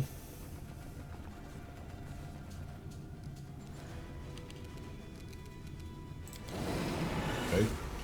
So there we are at the plus 80. So again, 304 plus 80. We're doing really, really well for ourselves. And again, what does the rage actually give you? It's like a plus to your swing, which apparently is not taken into effect. Here we go. First level. While in the rage, plus 2 to melee attacks, melee damage rolls, and thrown weapons damage rolls. Not bad. And will saving throws, so will went better as well. Blood rage plus 4. And again, it goes from plus 2 to plus 3 to plus 4 as we upgrade. And the upgrades are, here's the normal one, here is the plus 3, and here's the plus 4. Okay. And this is just the I'm not tired anymore. So that's a nice upgrade for your character. Again, notice that there's an attack bonus for melee attacks and damage for melee attacks and damage for thrown weapons. It didn't say anything about attack bonus for thrown weapons, but more damage. And again, on a dex-based build, I could see that being super fun because I could rage, increase my damage now, which may have been lackluster, and I'm chucking two-weapon fighting with throwing axes in one hand and javelin in the other, and just range attacking the shit out of stuff. Could be fun for me. Let's see, blood piercing, we can't explain that one to you because again we need someone that's resistant to physical attacks. Dismiss spell. I feel like I'm missing something on this. Or maybe we just didn't pick it up. Yeah, that's probably what it is. We didn't pick it up. There's other rage abilities and traits, feats and stuff that we didn't pick up or we didn't get from this bloodline or from this subclass of Bloodrager. Again, like the blood conduit has all kinds of things they get to do, and they, like I said, they don't seem to work. So again, there would have been more tabs to go through. But for your build here, I mean, you're a solid character. You see that you have solid armor. I mean, hell, we're crushing it right now, and I've yet to even really buff your character. And we can get you much, much higher. Shield spell alone can put you up another 4 points here and here. We can get you more deflection. You're at plus 2 right now. I can get you up to a plus 6. So that's 4 more here and here. So jump those up 8 each. You could have been at a 46 and a 42 even while flat-footed. Now, of course, if it's a touch attack, this would only go up 4 points. From all the stuff we just mentioned, this would be the only thing that would happen. This would go up 4. It'd be 24, not a 28. And that's not great. So this is why you're not soloing with this build, not easily anyway. But you can definitely have fun. You have the elemental damage, you got the cool forms, you got some decent spells, you got some extra damage if you want, a few times a day, and don't discount that shit. That 20d6 fireball, that's a fireball spell, sure, but or lightning bolting for that matter. But think about some other stuff, right? First, let's actually see, because actually I don't know this. Let's see if this works for, say, Scorching Rain. I don't know this. I think it would. It doesn't look like it did. Okay, so it doesn't. So only stuff that could normally be intensified. But on that, let's look at your spell list. Oops. Let's look at your spell list. What could be intensified? 5d6. And remember, it doesn't stop at another 5d6. It says it'll go as high as it can take it, which obviously is up to 20. So you could do technically 20d6 of damage with a Shocking Grasp. You could do up to 20d6 of damage, 20d4 of damage for a Burning Hands, or in this case, the electric version. We could do 20d6 of damage with a Snowball spell. That's a fucking hard-hitting Snowball spell, man. And remember, that one doesn't have spell resistance. You know, yeah, you would need to get the Conjuration, I think, as the buff for your spell focus. But we had choices at the end where we're like, what do we pick? What do we pick? We didn't have anything we wanted to pick. That would have been a solid choice, spell focus Conjuration, just for that spell alone. And then you have Frigid Touch. I don't think it's going to get any better. Same with Scorching Ray, we just proved that. Vampiric Touch, that one might go up. That'll be fun. Let's actually test that. It caps out at 10d6 at level 20. I don't know that it can't go to 20d6 at level 20 with this intensified version. That would be awesome. If it stays at 10d6, it's still good. It's just kind of wasteful. But it'd be nice to see 20d6 for holy shit. Remember, that's temp HP for like an hour. Let's find out. Come and get it, Kappas! If your game pauses like this, just do this. Click, click. Okay. And then just wait your turn, let them come on you. Sometimes the game will glitch, especially I find this in the snapper steps a lot, thanks to the turn-based mod. So if that ever locks up for you like that, if you just unpause and pause it again, it goes right back to them. You may miss like the surprise round doing that, but whatever. At least you didn't glitch your game or have to start at an earlier save spot. Okay, so it's Rage. Then we're going to do Blood Intensity. And what we're going to do, Blood Intensity, what did I say? Dragon's Breath, no. Ah, yeah, the touch.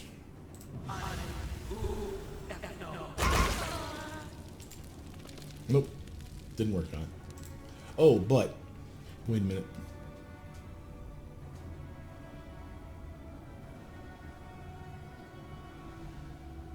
Yeah, it didn't work. Okay. I just want to make sure that there wasn't like the tooltip that says that you need spell focus. The spell focus was for the extra damage. So to go back in time, let me show you. See the 46 plus 4? That plus 4 is coming from that specific feat we picked. Blood Havoc, I think is what it was called. And for every dice, we get another plus damage. But only if it's from a spell in the category that's either A, one of your free 4 spells from your Bloodline, or something you have spell focus in. In this case, it worked for it because we had spell focus and evocation. This is an evocation spell. So that's cool. This one, though, didn't get us any love for the Vampire Touch. And that's a shame, because I really would have loved to see that go 20d6. And it will do it on a natural crit, but it's only on a nat 20 that those touch attacks crits. That sucks. And that could have been cool, because that would have been a really, really nice 20d6 of damage. And again, 117 HP right now. Remember that 37 stacks with the 80 for you raging. So you have effectively more than a third of your health in temp HP. Just pretty cool. I just thought that was kind of neat. Is there anything else to show you? I don't think so. This video is definitely long enough. For this particular bloodline and for this particular subclass, this is, I think, everything I wanted to show you, buddy. I would, like I said, make sure to get something that removes fatigue ASAP on your character, like that necklace I showed you. And the reason for that is, I mean, you don't see it now, but remember, if I raged in here, because it's a tough fight, kill everyone super quick, okay, cool. Rage crashes, I shut it off, make sure to shut it off. Go into the next room, you'll have that fatigue on you until you get to level 17 and higher. You're not immune to the fatigue effect. You got that fatigue on you. You go into the next room, an even worse fight, and now you can't rage. And you're at a -2 to strength, and you're at a -2 to dex, and that's just bad. So if you get yourself something like that damn Heart of Ira, that makes you immune to fatigue and exhaustion, but just immune to fatigue is the only part you care about. Wear that all the time. When you're not fatigued, you will literally travel the overland map. Everyone else will be whining crybabies. I'm tired. I want to take a nap. Yeah. You will never get tired. You will never be fatigued as long as you wear that. The moment you take it off, though, boom, it'll fucking hit you like a brick shit house. So always wear it. Never take it off.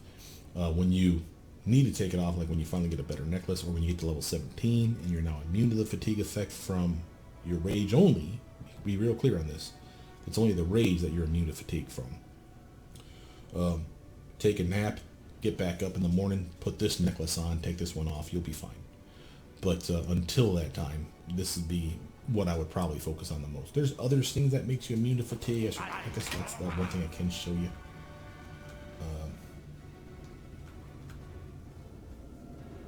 Oh hell, we're in combat, won't let me show it to you.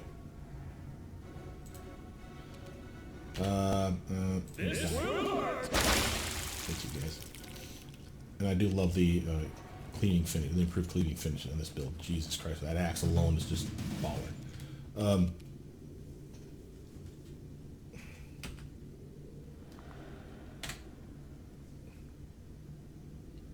Game is glitching because I made the mistake of doing Control F10 in combat. Oh no, don't do this to me, you dick.